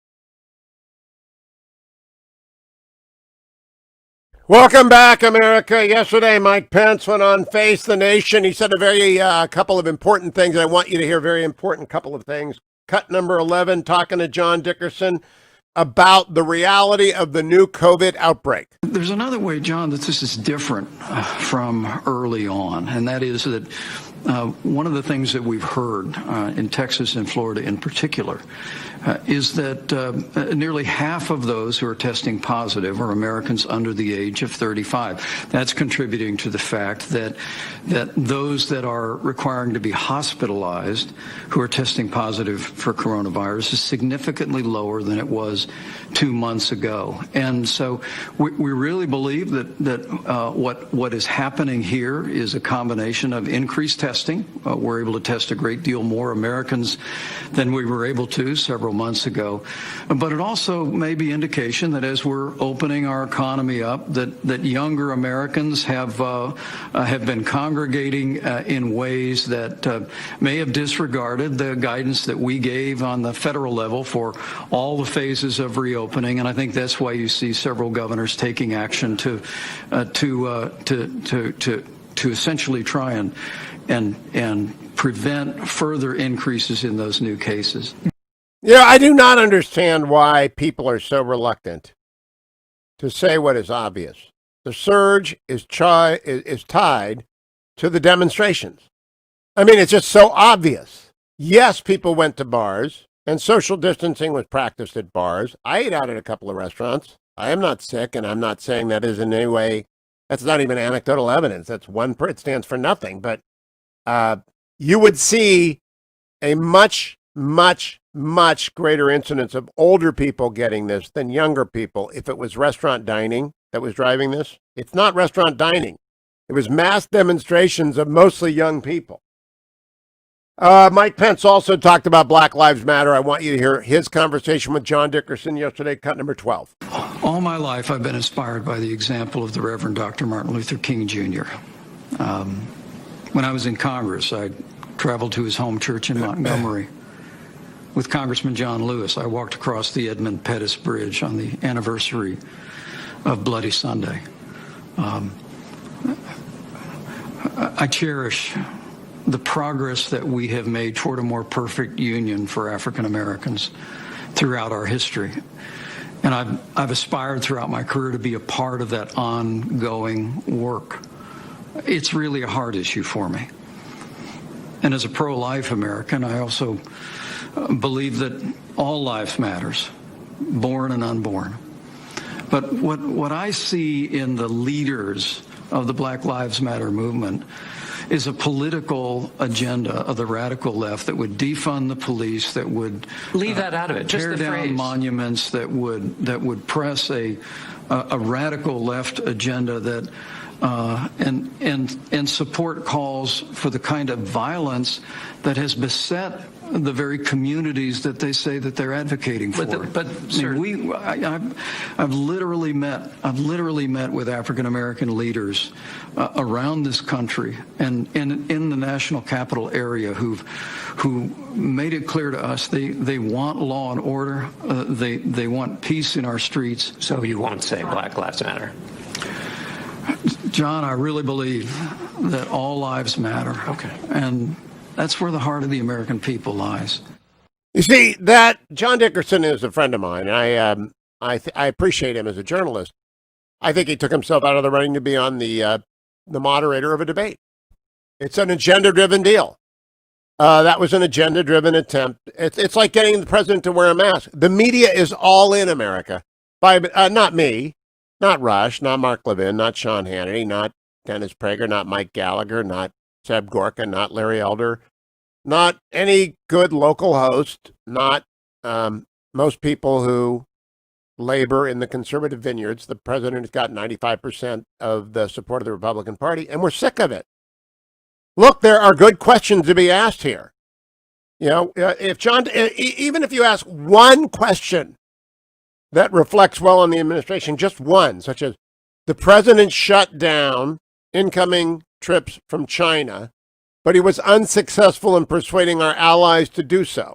Secretary Pompeo urged his counterparts to do so. Robert O'Brien urged the national security advisors of all the allies to do so. Nobody did so. They let China let people come in. Is that failure on you? And the answer would be no, we did our best. They were stubborn. They didn't believe that China would act that underhandedly. I mean, you can ask a question that is a tough question, but to try and get somebody to say Black Lives Matter, that's just not really a question. Now, the vice president has taught me never lose your cool. Never lose your cool. And so I've adopted that over the years. Luckily, I've also don't get ambushed on Meet the Press. I don't get ever ambushed. Chuck gives me my fair shot. Yesterday I was on Meet the Press. The big talking point of the day was Sean Hannity's interview with the president. Left-wing media decided that this was a bad moment for the president. I never thought so. I didn't think it was even actually significant. But they played the clip of Sean Hannity and the president. And then Chuck asked me this, cut number 13. Hugh Hewitt, was that Roger Mudd, Ted Kennedy redux? No, that was Clayton Kershaw windup, and I think the president did not throw the pitch, which is we're going to get back to 3.5% unemployment in January. We're going to get to a 355-ship Navy. I've got 2 Supreme Court justices, 53 appeals court judges, 143 district court judges. We're going to have the economic blue-collar boom back. I mean, you've got to deliver on the pitch, but no, I didn't think it was a Roger Mudd moment at all. You know, the Roger Mudd moment, which if I had a producer I would have available for you, is they asked Teddy Kennedy, they being Roger Mudd, whom many of you will not remember like you don't remember John Chancellor, why do you want to be president? And he went, and that's not what the president did. The president started to wind up saying, you know, I'm better at this now than I was when I started. I have experience. And he would have gone on, but it didn't go on. He didn't give enough time. It wasn't that he doesn't know what he wants to get done. Just he likes to digress. And it was riveting. It was a great interview. The difference between doing a Roger Mudd 60 Minutes and Donald Trump playing to the crowd is night and day. Had a couple other things to say on Meet the Press yesterday. Cut number 14. Hugh, how would you advise the president to turn this around? I mean, it does look like at this point they've made the decision the federal government isn't going to own the response. I mean, Secretary Azar kept bringing it back to the states, back to the states. I understand that's a federalism response, but it's not working. Well, yesterday 500 Americans died, Chuck, and in Germany 680 Germans died. The United States death toll has dropped dramatically from May when it was 2,700. And in between, it's been a month and 3 days since George Floyd was murdered. In between, we had millions of Americans express their anger at zealous policing and at the unnecessary use of violence, often lethal, against African Americans. And that was an event in the story of this virus. There's another event in the story of the virus. There's a ventilator supply now of 50,000 that the president got done. There is a lot more social distancing, and a lot of older Americans are intuitively staying away. And the sharp rise in cases is among younger Americans. So what I think the president has to do, look, Joe Biden is very confident. He's measuring the drapes in the White House basement already. He thinks he's got this in the bag. President needs to, as I said in the first segment, go back to his numbers and say, hey, America, who's going to get us back to where we were in January? Joe Biden in the basement or Donald Trump? And I think he's got to do that in one-on-one interviews with as many people, including you and people who might be very tough on him in conversation. Every day, a one-on-one interview like he did in 2016. No, I repeat, I got the number wrong on Germany. My mistake, not NBC News mistake. There were 680 new cases, not 680 new deaths. I looked at the statistic wrong before going on the air. One of the downsides of doing remote broadcasting is you do your own last-minute check on the screen, and you can't say, doesn't this number look right to you? To whoever's there. I thought it was right. I was wrong. My fault. But my point is, America, 2,700 deaths in May, 500 deaths a day in June, we have dropped significantly the mortality of the disease, and the people who are getting the disease are much younger. It's a different outbreak than the first outbreak. The first outbreak just swept through. I don't know what the final numbers are. I think it's more than 50% are older than 80. I saw a number on Alzheimer's patients suffered disproportionately. There is something about being old and your inability of your immune system to respond correctly to the virus is terrible, and it's a horrific disease.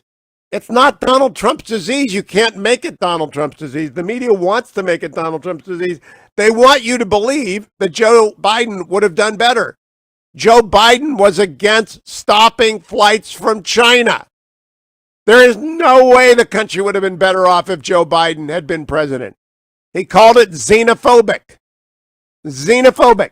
Nancy Pelosi went to Chinatown on February 24th and said, come one, come all, there's no problem with the China virus. I mean, this is not 1984. We can't rewrite history. They had 2 Democratic debates, 2, during the early weeks of the crisis, in which the virus was barely mentioned. 2. Does anyone out there believe this is Donald Trump's fault? Yes, Democrats believe that. They say it every day, and their allies in the media repeat it every day, and it's not. What they're mad at is he will not be nice to media asking stupid questions in the Rose Garden. The media hates him because he hates the media. But it's not about the media, and it's not about Donald Trump. The virus is about the virus and the Chinese Communist Party. You know what story I saw during the break? This is a shocker. The Chinese Communist Party is giving a vaccine to the People's Liberation Army already. Do you think if it works, do you think they'll share it with us? No. If it doesn't work, do you think they will tell us it doesn't work? No. You cannot trust them anyway with regard to this virus. Was that reported on that way? No.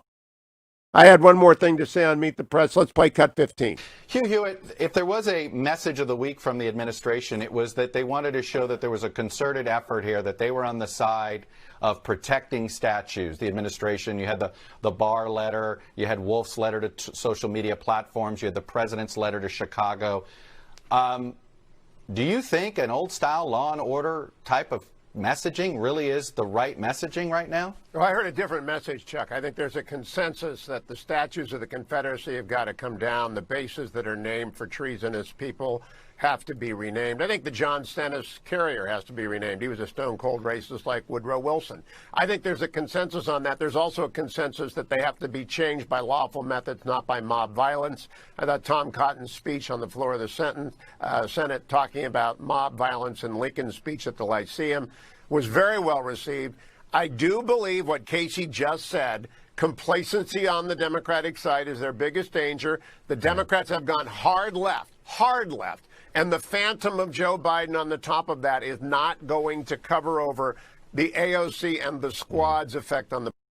That is, to me, the most important thing. You're not voting for Joe Biden. It is unlikely he will exert much control, if any, over the party should he win the presidency. But I really do believe, that we're going to do very, very well with Joe Biden. ReliefFactor.com, America, holding it in my hand.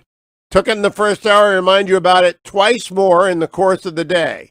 I did 12 miles on Saturday. 12, slow but steady. I'm stubborn and I'm old and I'm slow, but because of ReliefFactor.com, I am able to keep moving. I carry in curcumin, resveratrol, and omega. You should take it every day. Join the tens of thousands of people who do so. ReliefFactor.com. Stay tuned, America. It is the Hugh Hewitt Show. If you could do one thing that changed you forever, would you? How about something extraordinary? A bucket list item packing years of memories into 10 exciting days. Chart a new path by joining Dr. Sebastian Gorka. Set a clear new vision for yourself this year and join me on the Stand with Israel tour this December 2nd to 11th. Along with special guest Mike Lindell. God freed me from these and other addictions and started me on a path to a restored heart. Praise Jesus. Discover over 40 iconic sites as you encounter the life-changing impact of a journey to the Holy Land. Surrounded by like-minded travelers, picture yourself stepping foot in key locations right out of history. Much more than a vacation, this journey guides you through one of the most politically and spiritually significant places in the world. Explore Jerusalem, Galilee, the Dead Sea region, and so much more. Along the way, Dr. Sebastian Gorka will broadcast live and on-site as you watch and participate. Reserve your spot today for this incredible journey. Call today to join Dr. Sebastian Gorka on this life-enriching Israel tour, December 2nd to 11th, 2020. Call 855-565-5519 or book online at standwithisraeltour.com. Obama tore this country down. No one stood up to him. Nobody. Because he was black. You need to wake up. My parents didn't teach me that I was a victim. They can turn back voting rights. Didn't nobody donate to us the right to vote? You was your house nigga. I didn't call you a nigga. Oh, okay. That's a big difference. You're Uncle Tom. And Uncle Tom is somebody who has sold out by embracing the white man. Uncle Tom, Bedouin, bootlicker, black white supremacist, chucking and jiving, House Negro, coon, Uncle Tom, coon. I have a Coon Award over there. Coon of the Year Award. Most black people don't believe that other blacks can be independent, free thinkers. I believe the legacy and the ancestry of black Americans is being insulted every single day. I will not pretend to be a victim in this country. I know that that makes many people on the left uncomfortable. Racist, Racial. Racist. Racism. 1,000 cuts of racism. The liberal will try to control a black person through the concept of racism because they know that we are very proud, emotional people. I never felt that because I was black or I was poor or a woman that I couldn't do something. I grew up being told of my disadvantages, that this country is unfair to black people. The ideology is implanted into you subconsciously to believe these things. It's like a cancerous plague in the mind of black Americans. We're brainwashed to think, well, is it because I'm black? America's not ours, or we got shipped here. No. Our blood is on this soil. We own this too. There should be a pride that we have in the fact that this country was built by many great black men and women. Are you trying to say that this country does not specialize in racism and bigotry? So long as black people continue to have their psyche filled by that nonsense, we won't have an awakening.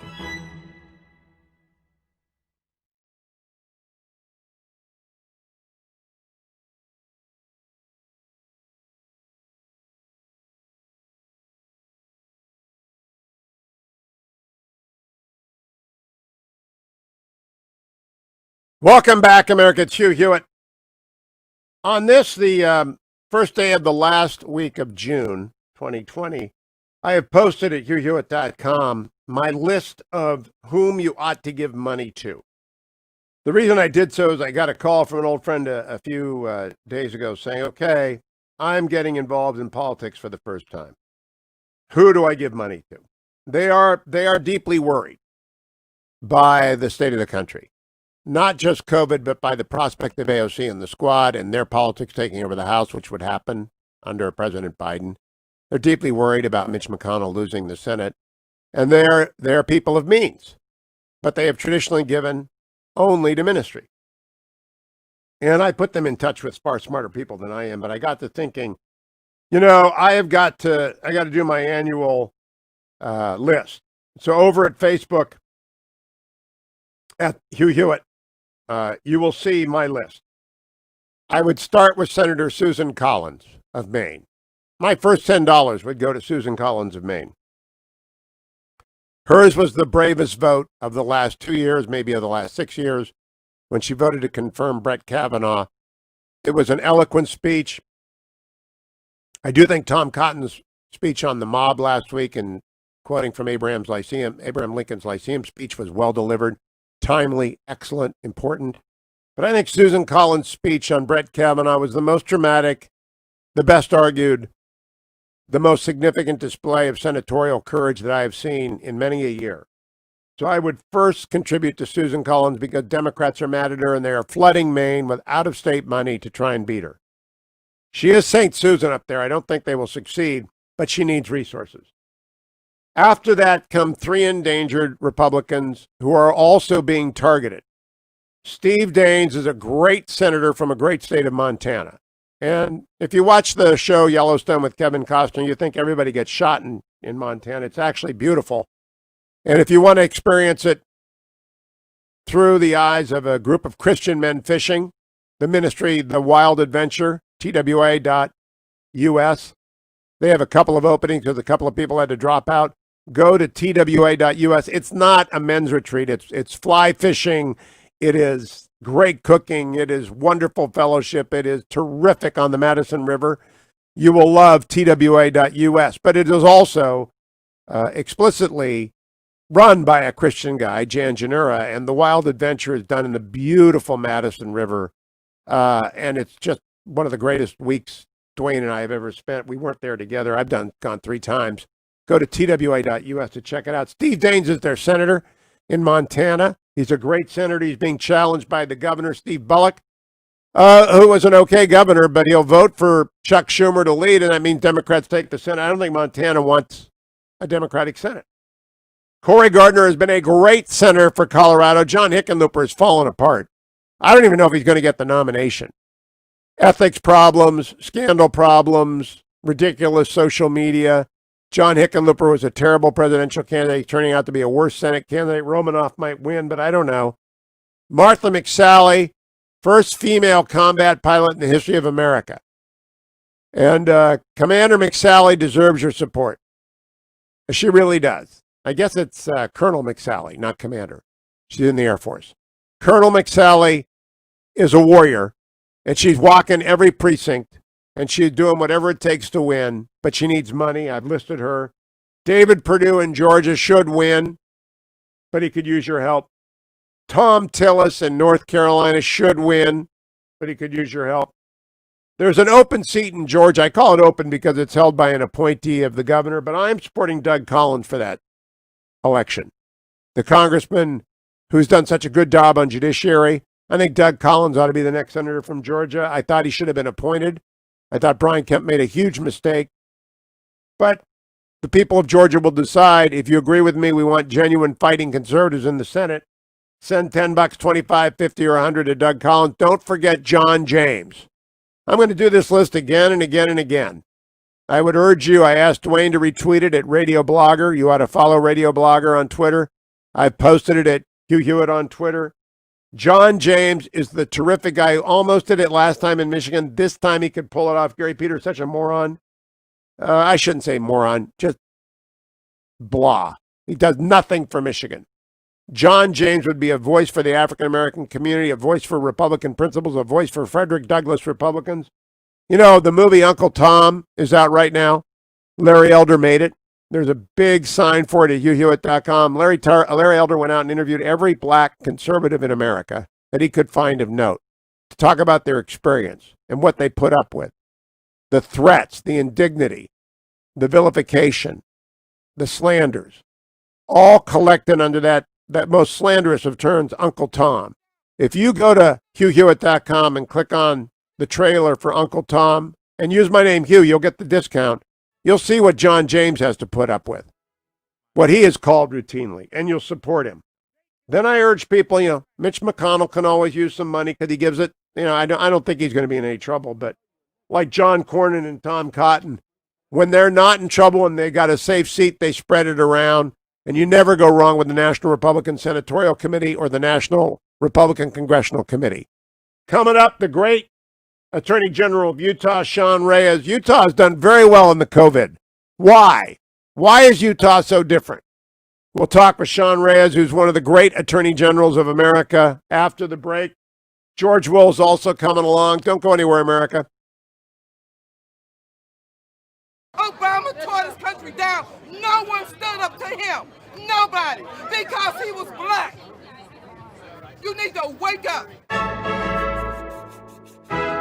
My parents didn't teach me that I was a victim. They can turn back voting rights. Didn't nobody donate to us the right to vote? You was your house nigga. I didn't call you a nigga. Oh, okay. That's a big difference. You're Uncle Tom. And Uncle Tom is somebody who has sold out by embracing the white man. Uncle Tom, Bedwench, bootlicker, black white supremacist, chucking and jiving, House Negro. coon, Uncle Tom. Coon. I have a Coon Award over there.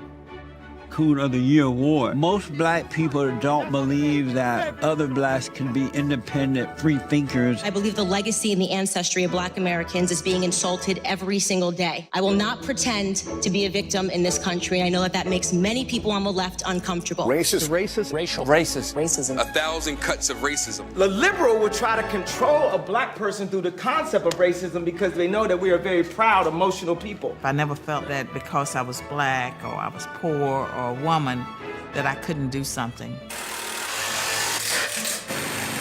I grew up being told of my disadvantages, that this country is unfair to black people. The ideology is implanted into you subconsciously to believe these things. It's like a cancerous plague in the mind of black Americans. We're brainwashed to think, well, is it because I'm black? America's not ours, or we got shipped here. No, our blood is on this soil. We own this too. There should be a pride that we have in the fact that this country was built by many great black men and women. Are you trying to say that this country does not specialize in racism and bigotry? So long as black people continue to have their psyche filled by that nonsense, we won't have an awakening. Trending now on The Mike Gallagher Show. According to court papers that were filed yesterday, Joe Biden appears to have personally raised the idea of investigating Michael Flynn for potentially violating the obscure, never-used Logan Act when he talked to the Russian ambassador at the time. These were previously sealed documents.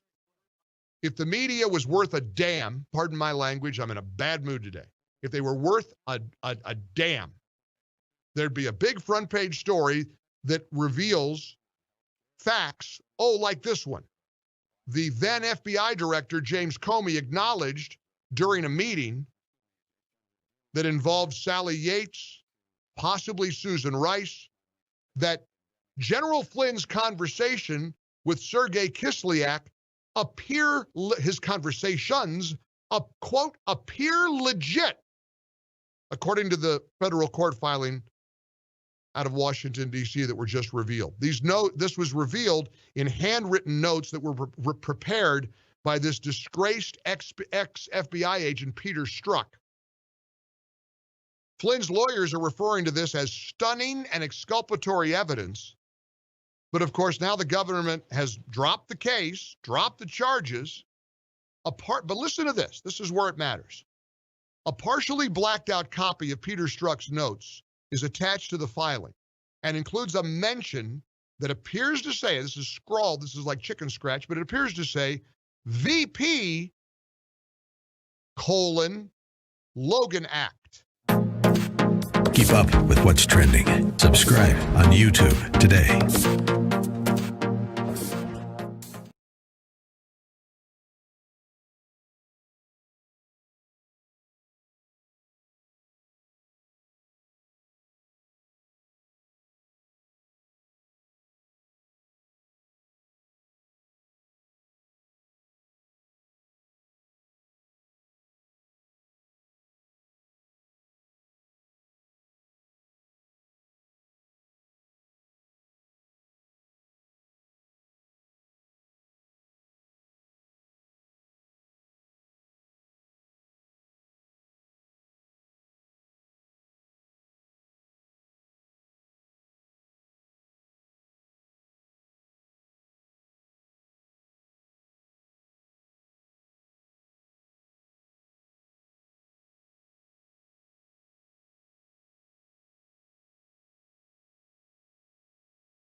trending now on the Eric Metaxas Show.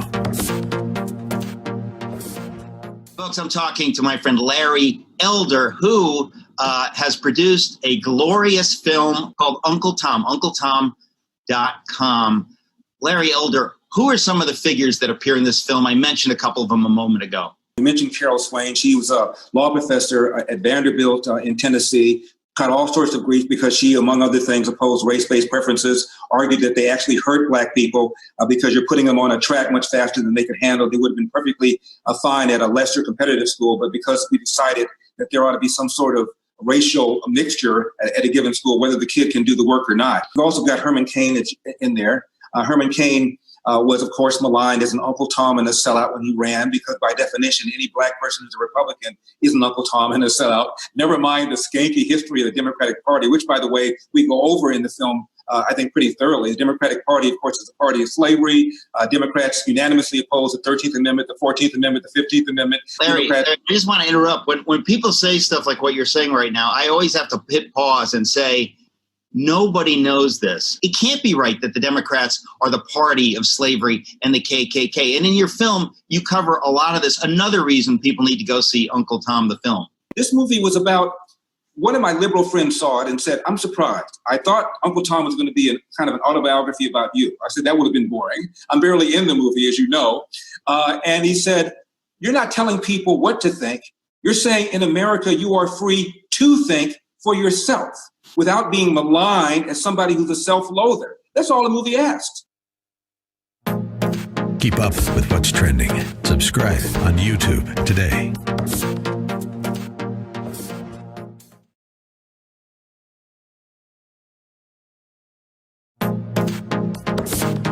Trending now on America First with Sebastian Gorka.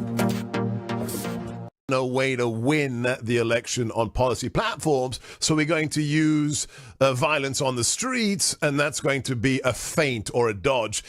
Are these people sincere, Professor, or is this a political play? Well, it's being aided and abetted by the DNC in the election, and in that sense, it's a little different. What I see is different from '68 is we didn't have mayors and governors actively resisting help from the federal government and either sympathizing with or appeasing or contextualizing the violence. Have that is gone. The left has been fused into the party of AOC, the squad, the street, and Joe Biden is an empty vessel in which they plan to put into an agenda once he's elected. Keep up with what's trending. Subscribe on YouTube today.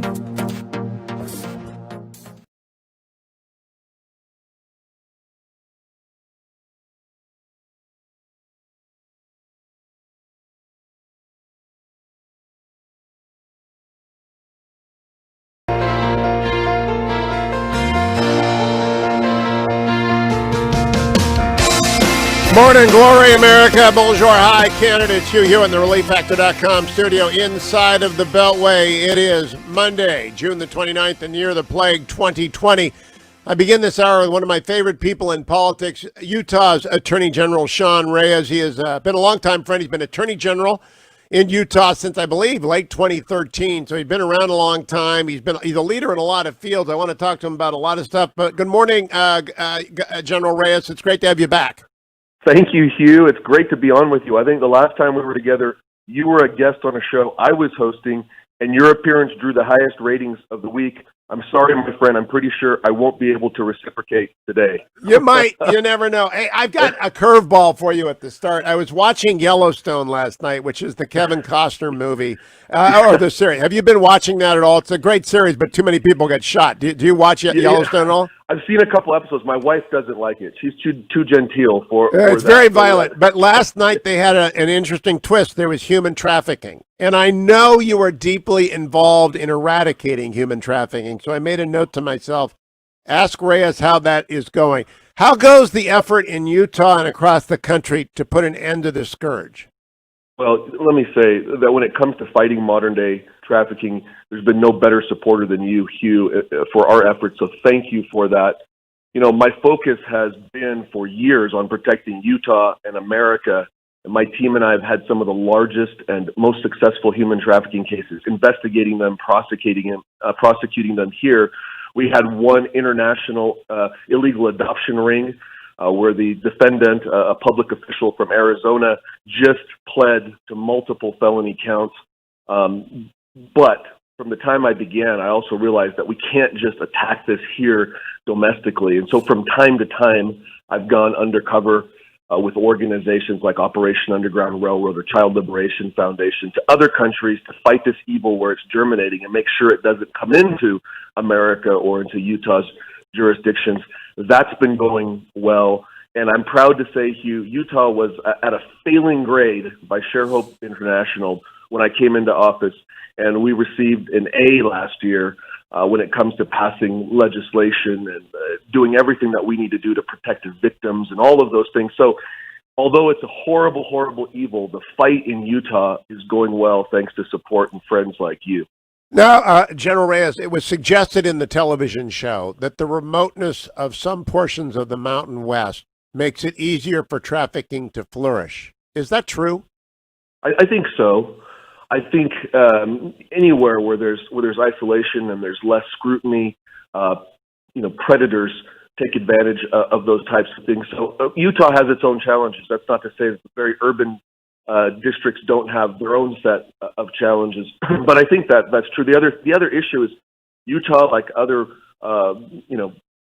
less populated states, they tend to be really trusting, and so people just don't really believe that this kind of evil exists in their own backyard, and it does, and it does in every single state in the U.S. So, well, I know that the Church of Jesus Christ of Latter-day Saints and Operation Underground Railroad is very active with my friends at International Justice Mission and others in eradicating it. But I know you lead it, and so my hat is off to you. Let me turn to your second area of expertise before we come to the virus. That is big tech. Now, Josh Hawley and you, when you were attorney generals together, sort of led the effort to bring this into focus. And I know you're working with our friends in Arizona and our friends in Texas, and Ken Paxton and Mark are great friends of the show. Does the Attorney General group have a grip on how to approach big tech so that they act responsibly in the marketplace? Yeah, and let me be fair and clear. There are many things that big tech, like all tech, can provide that are helpful to make our lives better, to make our lives easier. And big tech is tech is developing and going down that road, whether it's AI or Internet of Things or autonomous vehicles. And so the trick is to find a balance and to make sure that we hold them accountable, to make sure that they don't exploit personal private data from our citizens and our clients and monetize those in a way that's unconstitutional, that's illegal. But at the same time, not inhibit innovation. Big tech spawns a lot of other opportunities. Make sure that they're not acting in a way that is that stifles innovation either, and that the smaller technology companies aren't pushed out of the field. So those are all concerns that we have. You know that we're leading a giant investigation against Google, Ken Paxton in Texas, and I and others in Nebraska. Doug Peterson, and we're focused. I think is Brnovich involved too? I think Brnovich is involved. Brno's involved, yes. Mark Brnovich in Arizona, and many others. I don't want to start naming names because there's so many, but that is a big deal for us. We want to protect the data, the privacy, and the liberties of our citizens, and at the same time encourage technology to continue to help protect our citizens. Yeah, it's kind of a tightrope. You want the companies to come to Utah, I assume, and they want to go there because it's a great state to live in. It's like, it's not Ohio, but it's got the same number of letters in it. It's got a lot of vowels. So if you're not going to go to Ohio, you might go to Utah. Skiing's better in Ohio, but we got the Great Lakes as well, and ours you can drink. That's the big difference. I'll fight you on the best skiing, but another discussion for another day. Yeah, we can drink in Lake Erie, but the question becomes, you want them to come, but you want them to play by rule sets, right? Of course. Yeah, that is the equilibrium right there. And I think we do a good job of it, right? All right, let's turn to the virus. I watched the numbers state by state. I made a big mistake on Meet the Press yesterday. I said the number of deaths in Germany had gone up to 680 a day. My fault. But I know the numbers in the United States pretty well. And I know Utah has done very well in the COVID fight. Why? Why is Utah doing better than most of the states? Well, right before I answer that question, because I've got some answers for you on that, Hugh. Right now, a lot of lightning fires going on in Utah, and I just wanted to throw some prayers out to our first responders and the folks whose homes are being evacuated. I didn't know that. I didn't know that. Kind of breaking over the weekend, so I just wanted to throw that out. But Utah has no magic solutions, and we've grappled with this conundrum like every other state, Hugh, when it comes to COVID. We knew we'd have to find, again, a balance between public health, the economy, and personal liberty. But that equilibrium is pretty, I would say, elusive. Some of the things that we've done that helped us from the beginning, we tested early, we tested often. We were one of only a handful of states to not go on full lockdown, and that helped keep our economy going. Not that we haven't faced our fiscal challenges, but our economy's remained relatively strong, and our health numbers for months have been good compared to many other states. But you know well, Hugh, that balance can change quickly when you deal with secondary waves and other factors, and getting back that balance can be difficult, requiring a lot of recalibration. And in terms of demonstrations that followed upon the murder of George Floyd, did you have any violence in Utah? We did. We had riots here, and we had defacing of property. Fortunately, no deaths. But yeah, even injuries. Some of my own men and women who were sent to respond in my law enforcement men and women to help protect citizens and help protect property were hurt, a number of them in different ways. So yes, I think Americans want prosecutions of violent people. I think they do. Are those going to Utah Attorney General Reyes? Yes, I believe they are. Those weren't in my jurisdiction, but I'm confident that they will. Utah's a law and order state, and even though, again, many of us sympathize with the underlying reasons for protesting, Utahns are very supportive of peaceful protests like many Americans. But then when you get into the violence and the lawlessness and then even further tearing down of statues and other manifestations of that, that's where we draw the line. Now, along with 96% of the Republican Party, you are a strong supporter of Donald Trump. As you go out and explain why and you pitch his reelection, what is the argument you're making? Well, the first thing is the economy. We got to the hottest economy in the history of the world because of the deregulatory, lower taxes policies that he helped lead. And now no one saw COVID coming the way that it's come, devastated economies. We need him to be able to pull us back and restore that economy. Joe Biden is not equipped to do that. And you look at other leadership issues, since you raised the George Floyd case, again, the country went from condemning that universally. No one who saw that thought that was not inexcusable. But then you see the party, AOC, and the squad go from there to defund, dismantle the police, and no leadership from the Democratic Party. The presumptive nominee, Joe Biden, in his basement giving sort of a tepid opposition, maybe, maybe not, whereas Donald Trump was very clear from the beginning. He decried the George Floyd incident, but said, we're still a nation of laws. We need law and order, came out with an executive order to find the balance, to say, law enforcement, we can do better. We can do violence de-escalation training like we've done in Utah for the last 5 years. We can do better on a number of things, but we don't defund the police. In fact, we should fund them more. Even Bernie Sanders said that. That's well, we got to fund quality care. Yeah. We will not end child trafficking if we defund the police. It is that simple. Attorney General Reyes, always a pleasure. Follow him on Twitter. I have retweeted it out there. Sean Reyes UT, at Sean Reyes UT. Thank you, General. Don't go anywhere, America. I got George Will and Tim Alberta coming up on today's Hugh Hewitt Show.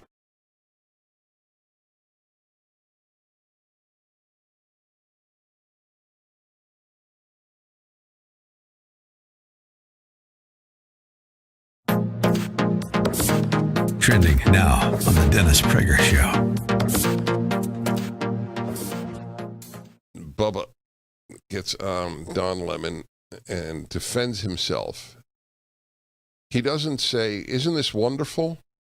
See, if a decent man, and I don't know him from Adam, but I can only say a decent man would have said, I am so relieved.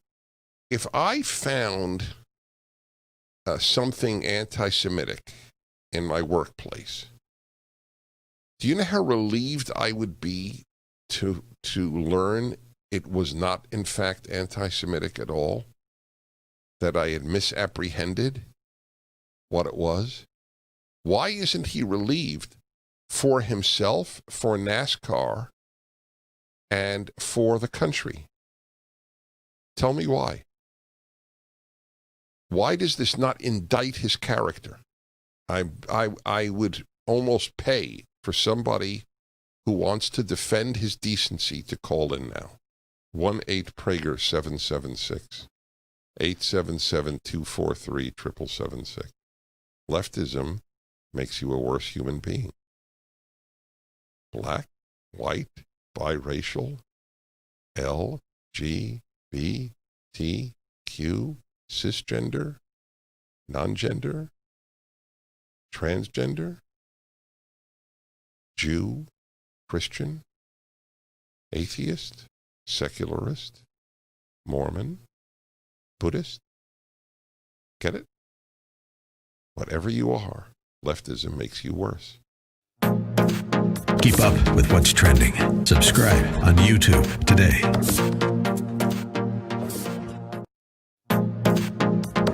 Trending now on The Mike Gallagher Show. The Dixie Chicks bravely changed their name yesterday to just the Chicks. They're so brave. Boy, they're standing tall, aren't they? And now it's time to reassess America's national anthem, the Star-Spangled Banner.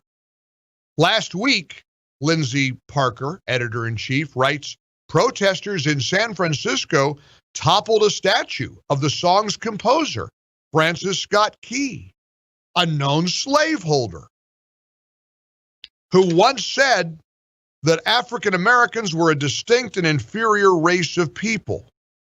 This week, a student at New York's Urban Assembly School for the Performing Arts refused to sing the Star-Spangled Banner at her virtual graduation ceremony.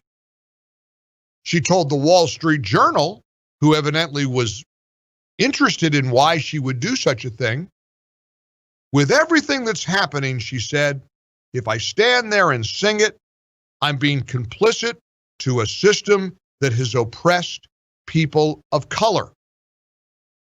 Instead, she sang Lift Every Voice and Sing, which is a hymn widely considered to be the black national anthem. That, incidentally, is one of the strong recommendations from in this Yahoo article that replace the Star-Spangled Banner, Lift Every Voice and Sing, which incidentally is also a beautiful song. Keep up with what's trending. Subscribe on YouTube today.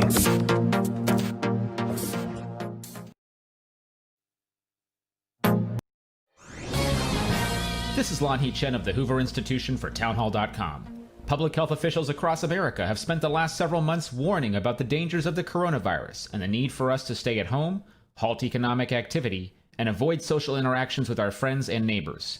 We are now reopening our economy in many parts of the country, but these same public health officials have compromised their own credibility as we do so.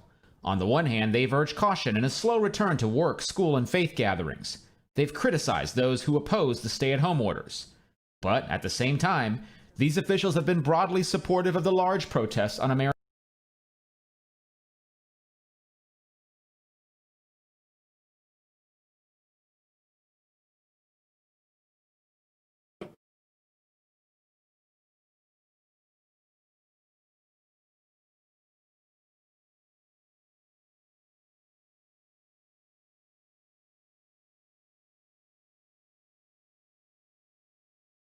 Welcome back, America. I'm Hugh Hewitt. Thanks so much for listening to Hugh Hewitt Show. I love the editorial in the Wall Street Journal this morning. COVID comparisons, Europe and U.S. The subhead, the America is a failure reporting as a heavy dose of partisanship. You think? It's all about Orange Man bad. It just is. It's so obvious. It's just Orange Man bad that I think people are laughing at the reporter. That everyone understands the reason why we have a surge is not the reopening in whole. It is if not a large part, then a significant part, are the mass demonstrations that swept the country in the aftermath of George Floyd's murder. But I had to introduce that on Meet the Press yesterday. I had to bring up the fact that part of the COVID story is Donald Trump's preparation. I didn't get to say part of the COVID story is the collapse of the CDC because of bureaucracy and the testing. Part of the COVID story is the ventilator ramp up, which never gets mentioned now, that Trump oversaw both with persuasion and with coercion using the National Defense Production Act. And part of it is young people going back out. And a large part of it are the mass demonstrations. And this is not to be against the mass demonstrations. I'm not saying that. I think people demonstrated because they felt they had to. Not condoning violence or any of that. I'm saying the demonstrations were organic. The murder of George Floyd was horrific, repulsive, and people wanted to demonstrate that. That they did so in a way that spread the virus is undeniable. And undeniable in that it spread it so far and so fast, we'll never know. And that public health authorities went silent is on them, not on Donald Trump. Let me check the pre-market report brought to you by andrewandtodd.com. Andrew Del Rey and Todd Avakian are sponsors of this show. And they run andrewandtodd.com. And if you're watching the YouTube screen, you'll see their ad up shortly because Ben is working on that. andrewandtodd.com. There you go. Andrew Del Rey's smiling face. I've known Andrew for 20 plus years. It's going to be 30 plus years before long.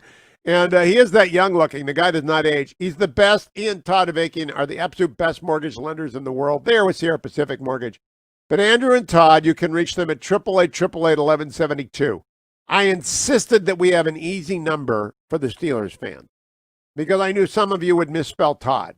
andrewandtodd.com is the best place to go. It's 2 D's in Todd, not one. andrewandtodd.com. And you can answer a couple of questions, and they will tell you what is best for your mortgage need. Do you want to refinance and save money because the crisis has left you unemployed, or a member of your family unemployed, or someone back home? Pressure's increased. You need to refinance and get the lowest rate. Well, the good news is this morning, the 10-year is down to 0.64. So the lowest rates in history have remained the lowest rates in history. They were starting to rise. They're back down. And andrewandtodd.com can help you take advantage of those rates. Are you a veteran and you want 100% financing? andrewandtodd.com. Do you need a jumbo? andrewandtodd.com or call 888-888-1172. Here's the deal. Overseas. That's what I look at. You know, I'm a morning show. I can't tell you where the market is when it opens or where it is in the first couple hours. It doesn't matter. The markets matter when they close, and I can't tell you what the close is, but I can tell you late in the day in Germany, the market is up 0.72%, and they've got a second surge in Germany. Now, I misstated on Meet the Press yesterday how bad it is, confusing new cases for deaths, and that's my fault. I'm sorry about that. Got an error, always correct it. But they are up 0.71% in the face of a second surge. Great Britain is up 0.69% in their stock market. What do I take away from that? I take away that last week, the anti-Trump media scared a lot of Wall Street with their predictions of the surge. Over the weekend, Wall Street and every other investor in the world studied the new surge, and they see that it's people in their 30s. They're not going to die in anything like the numbers. They're not even going to be hospitalized in anything like the numbers of old people who remain sheltering in place. Guess what? People are smart. They don't want to get the virus. But young people don't worry about it as much. That's why markets are up in Europe today. AndrewandTodd.com, 888-888-1172. George Will is next, America. Stay tuned.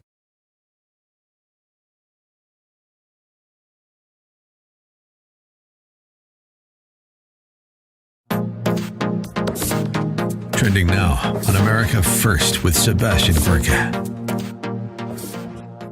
Are we witnessing simply 1968 redux, or is this a far more cynical shell game whereby the left, the institutional left, says we have no way to win the election on policy platforms, so we're going to use violence on the streets, and that's going to be a feint or a dodge.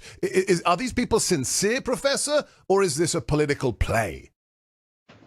Well, it's being aided and abetted by the DNC, and they see it as useful, as a lot of would-be architects of revolution do. They think it's useful to cause chaos or to pressure the blue states not to participate in the recovery or whatever their agenda for the November election. And in that sense, it's a little different. What I see is different from '68 is we didn't have mayors and governors actively resisting help from the federal government and either sympathizing with or appeasing or contextualizing the violence as we do in Seattle and Minneapolis, Philadelphia, Detroit. And the second thing is there was a group of liberals in those days, and they were attacking what they called the new left.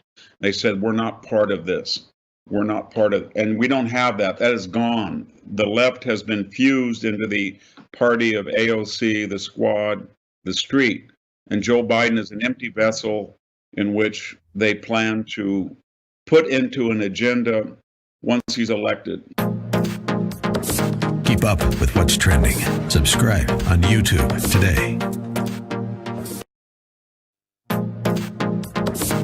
Trending now on The Larry Elder Show. NASCAR describing it as a garage door pull that was fashioned like a noose. The FBI saying you were not the target of a hate crime and that it had been there at least since last October. When you found that out on Tuesday, Bubba, what was your initial reaction? I was relieved, just like many others, to know that it wasn't targeted towards me. But it's still frustrating to know that, people are always going to test you and always just going to try to debunk you. And that's what I'm trying to wrap my head around now from saying I'm a fake and all this stuff, and that I reported it when it was news that was brought to me. It was information that was brought to me that was already reported. And so I was just kind of following suit. But all in all, it's another day. 888-971-SAG. All in all, that's another day. You make an accusation that somebody put there because they're racist and I happen to be a driver of color, and it turns out it's not the case. But hey, at the end of the day, it's still a noose, and I'm still a person of color. 15 FBI agents. No, 15. Pull them off the Jimmy Hoffa detail to do this. I mean, honestly. And then he wouldn't let it go. He wouldn't say, I'm embarrassed. My crew chief reported it was a black guy. He had his radar on, that noose radar that black people have, I guess. Keep up with what's trending. Subscribe on YouTube today. Trending now on the Dennis Prager Show. Bubba gets Don Lemon and defends himself. He doesn't say, isn't this wonderful? See, if a decent man, and I don't know him from Adam, but I can only say a decent man would have said, I am so relieved. If I found something anti-Semitic in my workplace, do you know how relieved I would be to learn it was not, in fact, anti-Semitic at all? That I had misapprehended what it was? Why isn't he relieved for himself, for NASCAR, and for the country? Tell me why. Why does this not indict his character? I would almost pay for somebody who wants to defend his decency to call in now. 1-8-PRAGER-776. 877-243-7776. Leftism makes you a worse human being. Black, white, biracial, L, G, B, T, Q, cisgender, non-gender, transgender, Jew, Christian, atheist, secularist, Mormon, Buddhist. Get it? Whatever you are, leftism makes you worse. Keep up with what's trending. Subscribe on YouTube today.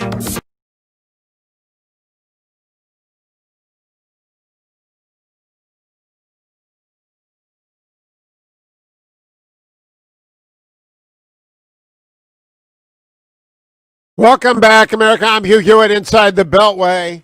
Always a pleasure to welcome back George Will of the Washington Post, even though the great schism of 2016 has separated us since 2016. That schism, of course, being the World Series of that year when the Cubs unjustly took the title that better belonged in Cleveland. Mr. Will, welcome back. Great to have you on the Hugh Hewitt Show. Question for you before we get into lesser stuff. Suppose in a 60-game season, the Cleveland Indians win it all, win the World Series. Are you going to be happy, or are you going to have a taste of ashes? We had this very conversation yesterday. I will always take a ring. It will always have an asterisk, but it's. The other question subsumed in that is, do you trade Julio Franco now? Because whereas you could have had a run for 2 series, now you're going to get 1.5. How do you view that, George Will? What do you view of the ring this year? I think there's going to be an asterisk. Of course, this is what we could do. I assume it's politically incorrect to call them the Cleveland Indians. So we could call them after this the Cleveland Asterisks and be done with it. Brutal. But I wish, I'm not surprised, and I'm curious. You are perhaps America's most prominent fan. And so are you disappointed, or absolutely, you have to be disappointed with one or the other in both. But who do you blame for the fact that they've missed the opportunity, completely missed the opportunity, seduce another generation of baseball watchers by leaving the parks dark? I don't blame either side. They're both on the lip of a very consequential collective bargaining agreement at the end of 2021. The NBA and the NHL had mostly completed their seasons. Baseball was just about to start it, so it was a perfect storm of bad luck for baseball. I do think that the idea of putting runner on second base at the beginning of an extra inning game is a horrible idea. The universal DH was coming anyway because both the owners and the players, one of the few things they agree on is they want the universal DH. But to me, baseball has a huge problem, and it's addressing every problem but it, and that is the pace of play. You're not going to get younger fans to be baseball fans, when in fact, it's about 3 minutes and 40 seconds between the ball being put in play. In this game, we now have the so-called 3 true outcomes: walk, strikeout, home run. There's no accident that the average age of the baseball television audience is 57, of the NFL is 50, of the NBA is 42. The baseball fandom is quite literally dying, and I speak as a 79-year-old of some authority on this. So it is like the classical music audience and the opera audience. They are all aging out, and I don't know how you increase. You just mentioned the runner on second. I hate that idea. That's not an evolutionary change. That's a break with the past. Is there and the DH is an evolutionary change. Is there anything that you would advocate to accelerate the game that is within the correct evolutionary path of baseball? The one thing to do is so obvious. It goes back to the habits of baseball 50 years ago. Once you step in the batter's box, you stay in the batter's box. Yep. That would change everything. John Miller, the great San Francisco Giants broadcaster, watched a kinescope, tells you how long ago it was, of the Game 7, 1953 World Series. Not once did a batter on either team step out of the batter's box after he stepped in. We could change this culture, and it will change. That would do more than anything else. Costs no money, causes only a slight change in habits and manners. Let's get on with it. And in the collective bargaining agreement, they need a salary cap, but that's a conversation for another day. Otherwise, the sport will be It will be a bifurcated sport. It will be a two-nation sport, the nations of the middle teams and the nations of the rich teams. George, well, let me turn to the Supreme Court, because I saw your column 2 weeks ago on the New Jersey case, and I don't want to speak specifically about that. I want to speak about Donald Trump in the court with the best of the people who oppose Donald Trump, and I consider you to be the most articulate critic of Donald Trump on the right. I find it, and I am a supporter of Donald Trump, and you know that. I find it dispositive that he has made 2 court appointments, 53 appeals court appointments, and 143 district court judges. And I find it inevitable that there will be at least 1 or 2 more changes in the Supreme Court. And therefore, even if he hadn't raised the military budget, even if he hadn't confronted China, even if he hadn't done anything else like killing Soleimani, I'd still support him. How do you respond to that? I respond by saying that any Republican president, anyone running in that crowded stage that began the contest for the Republican nomination in 2016, any Republican president would have selected judges from lists approved by the Federalist Society and the Heritage Foundation. That's just the way it is. What Mr. Trump has done that we all approve are things that any Republican would have done. What he's done that we disapprove are things that only Donald Trump would have done. Well, I agree with that. And in fact, I think the critique of many, and you may be in this group, I'll leave you to decide, is an aesthetic critique as opposed to a policy critique. But he was the nominee vis-a-vis Hillary. Had she had 2 openings or only 1, I think you could argue that Anthony Kennedy would not have retired under President Hillary Clinton, but only 1 would have changed the course. It would have been an Erwin Chemerinsky man of the left. And Erwin's a friend of mine. I use that as an example of someone with great intellectual chops who would come on from the left. And all those 53 judges, they wouldn't have gotten 53, but they would have gotten a lot. The country would have changed, George Will. No question about it. And I will cheerfully accept your characterization of part of my objection to being aesthetic. One of the things that Mr. Trump has done, the good thing that he has done, is demonstrate the importance of manners and mores and, if you will, aesthetics in the life of a nation. The coarsening of public life, the constant lying, the name-calling, the childish 6-year-old playground name-calling, all of this matters. It matters not only to the commodious living within the United States, but it matters to the prestige of the country abroad, where nations look at the United States and say, this is just no longer a serious power when it can be governed like this. And if I even agreed with that, and I don't in part I disagree, I would still say the Constitution is what George Will and I agree on more than anything. It is the most important thing. And the apple of gold within it, as Lincoln said, is the Declaration of Independence. And that requires the judiciary that Donald Trump has assembled. Really, George, I do not understand how people who are in the camp of I will not vote for Donald Trump ignore the threat to that frame of silver presented by judges from the left.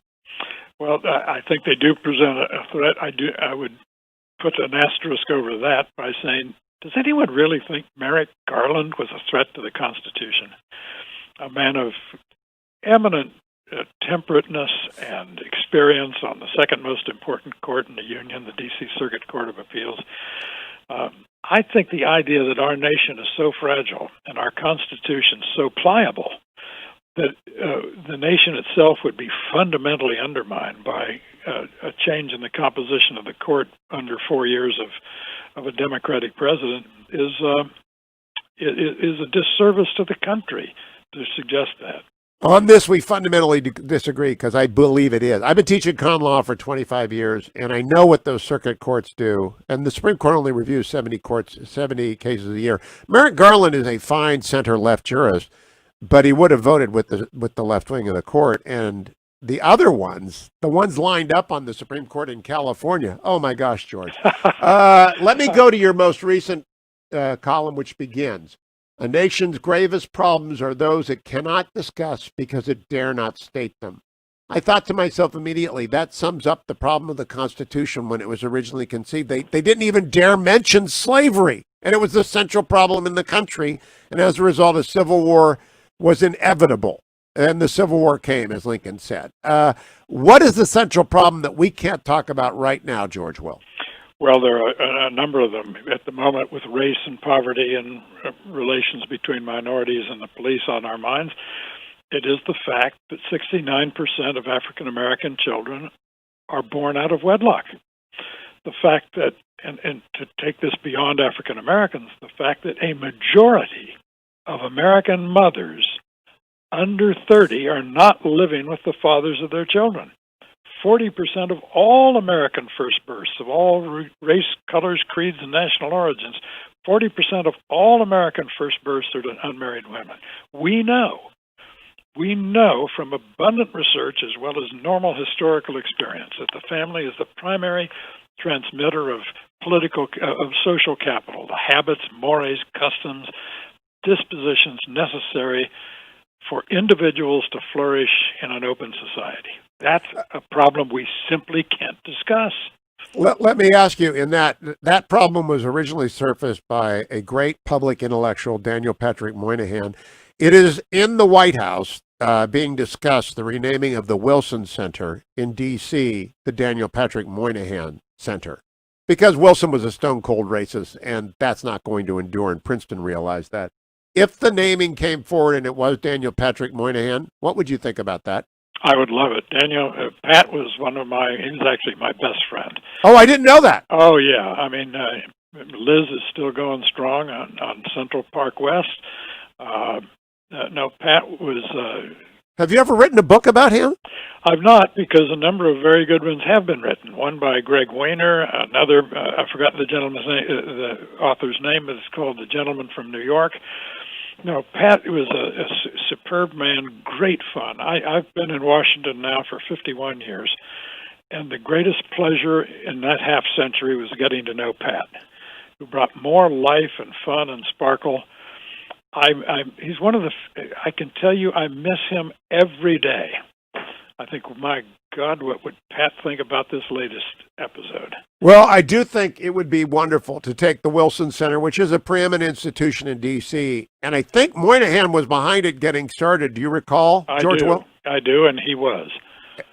And so, do you agree? That's a great idea. I think we should leave it there on a note of agreement. George Will, always a pleasure to speak with you. Thank you for joining me. The Conservative Sensibility, if you want a little primer on getting smart about what conservatives should and do believe, go and find The Conservative Sensibility by George Will. I believe it's now out in paperback.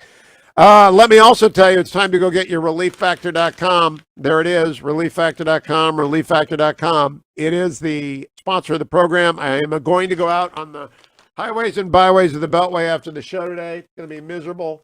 It was miserable on Saturday. I slogged my 12, but boy, I was ruined afterwards.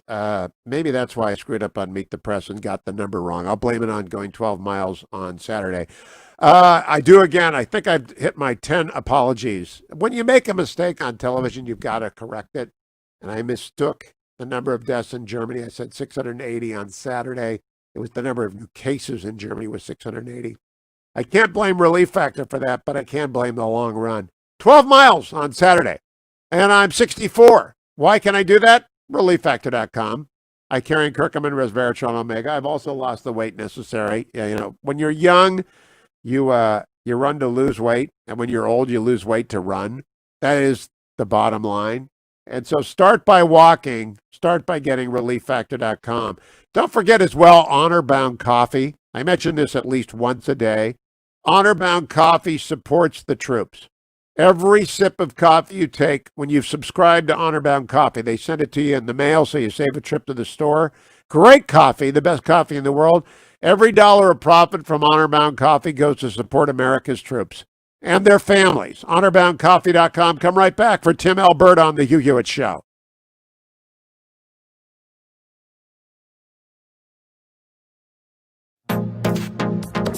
Trending now on the Mike Gallagher Show. This is the governor of New York, who has had this weird segment apparently regularly. I haven't seen 1 second of it. I couldn't bear to watch Andrew Cuomo and Chris Cuomo swapping stories about who mom loves best. It is one of the grossest examples of journalistic nonsense. Oh, you're so great. Oh, no, you're so great. Here's the CNN primetime host interviewing the governor of New York, the brothers, and it's like two frat boys comparing notes on Friday night in the frat house, playing some beer pong. It's unreal that CNN would it's just gross. But here's Cuomo last night on CNN with a message to the governor of Florida, Ron DeSantis. I say to them all, look at the numbers. You played politics with this virus and you lost. You told the people of your state and you told the people of this country, White House, don't worry about it. Just open up, go about your business. This is all democratic hyperbole. Oh, really? Turn it off. Stop now it. you see 27 Played states with the numbers politics going. with this virus and you lost. Oh, really? What was the race that Florida lost compared to New York? Let me remind this arrogant, smug, sanctimonious jerk of a governor that it was his mandate that nursing homes in New York have to accept COVID-19 sick patients that led to the deaths of thousands of seniors in New York's nursing homes. Keep up with what's trending. Subscribe on YouTube today.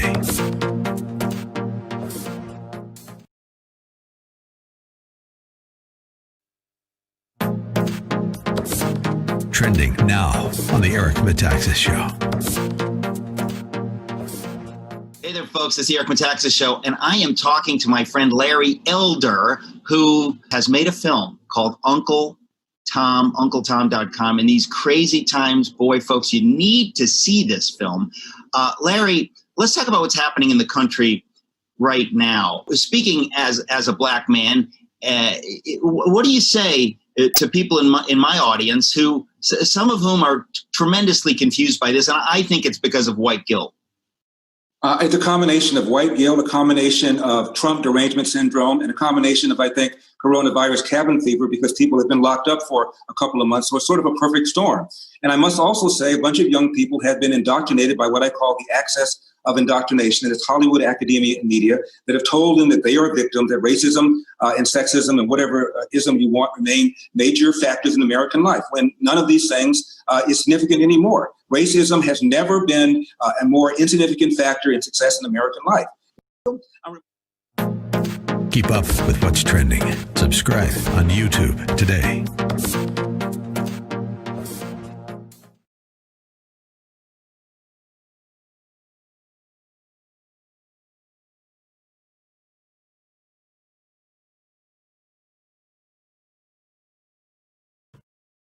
Welcome back, America. I'm Hugh Hewitt. Thanks so much for listening to the program. Tim Alberta joins me from Politico. Tim, I just had on George Will. We were talking about baseball.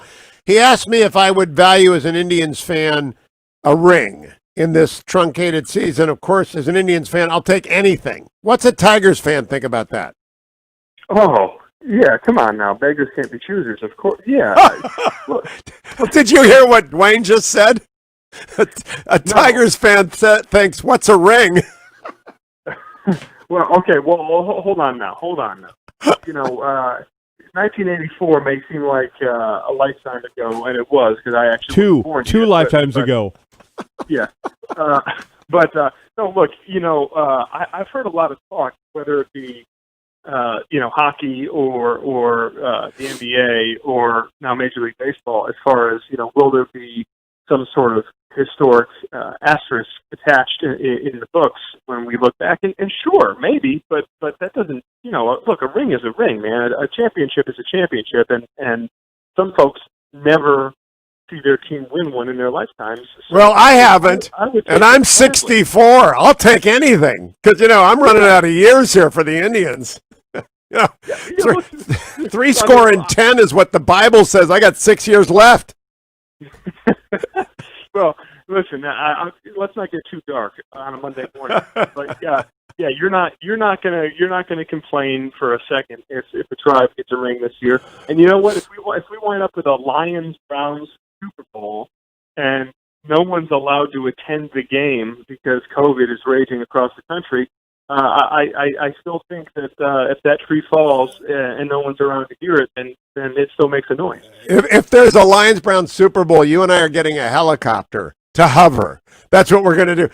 Tim Alberta. In the Goodyear blimp. Yeah. Why does Ron Fournier think the Red Hawks got robbed? Red Wings. Why does he think they got robbed? In the draft. Something happened in the draft and he was upset. Oh, I have no idea. Okay. I honestly, I don't know. Was he tweeting about it? I didn't. Yeah, he tweeted something, and I don't follow hockey. I can't even spell hockey. The Blue Jackets you call them the Red Hawks. I know. That's the Miami Red Hawks and the Detroit Red. I don't care about hockey. I don't even think it's an American sport. It's a Canadian sport. Tim, let me ask you about politics, though, which we both understand.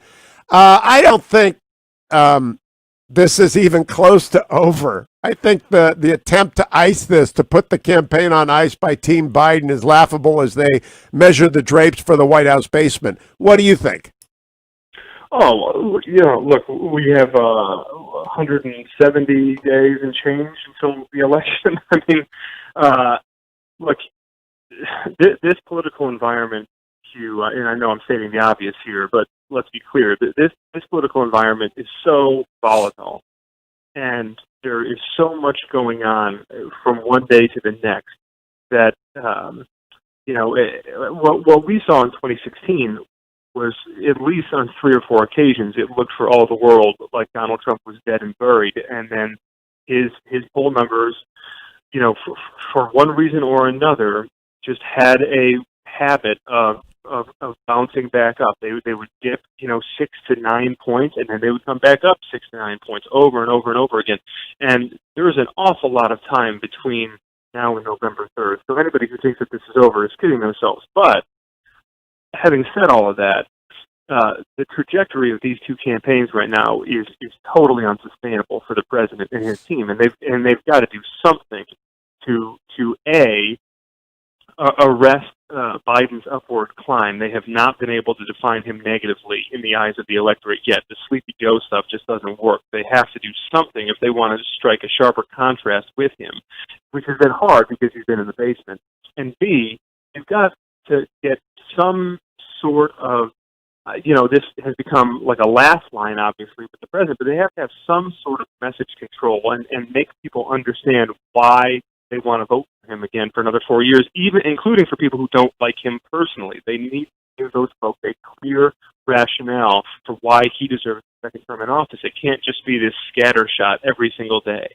The political polls out of Wisconsin, which is pretty good, done by the Trafalgar Group, it showed Trump up 1% in Wisconsin yesterday. And that is one poll, right? There are lots that show Trump down 7 in Florida and ahead of 1 in Texas that are bad for him. But that's what I really think we're going to see. We're going to see lots of weird stuff between now, at least until September. It's going to bounce around, Tim Alberta. Yeah, it'll bounce around. But look, I mean, you trust the averages of these polls more often than not. And the averages right now are not good for Trump. No, they're not.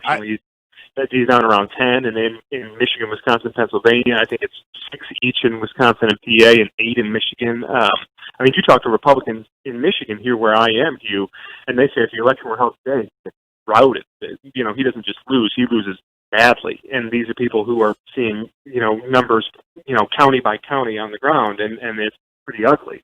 So there's a ton of time left, but there's no question that when you look at the demographic groups that are going to decide this thing, even setting aside black turnout, which is a potential problem for Democrats, and I've reported on that, others have as well, just the hemorrhaging among suburban women over the last 2 years is hugely problematic for Trump, and there's no sign that has abated at all. Lots has to change to make it a landslide. Some have to change to make it a win. Tim Alberta, always a pleasure. Follow him on Twitter, Tim Alberta. Thank you, Ben. Thank you, Adam. Thank you, Generalissimo. Talk to you tomorrow on the next Hugh Hewitt Show.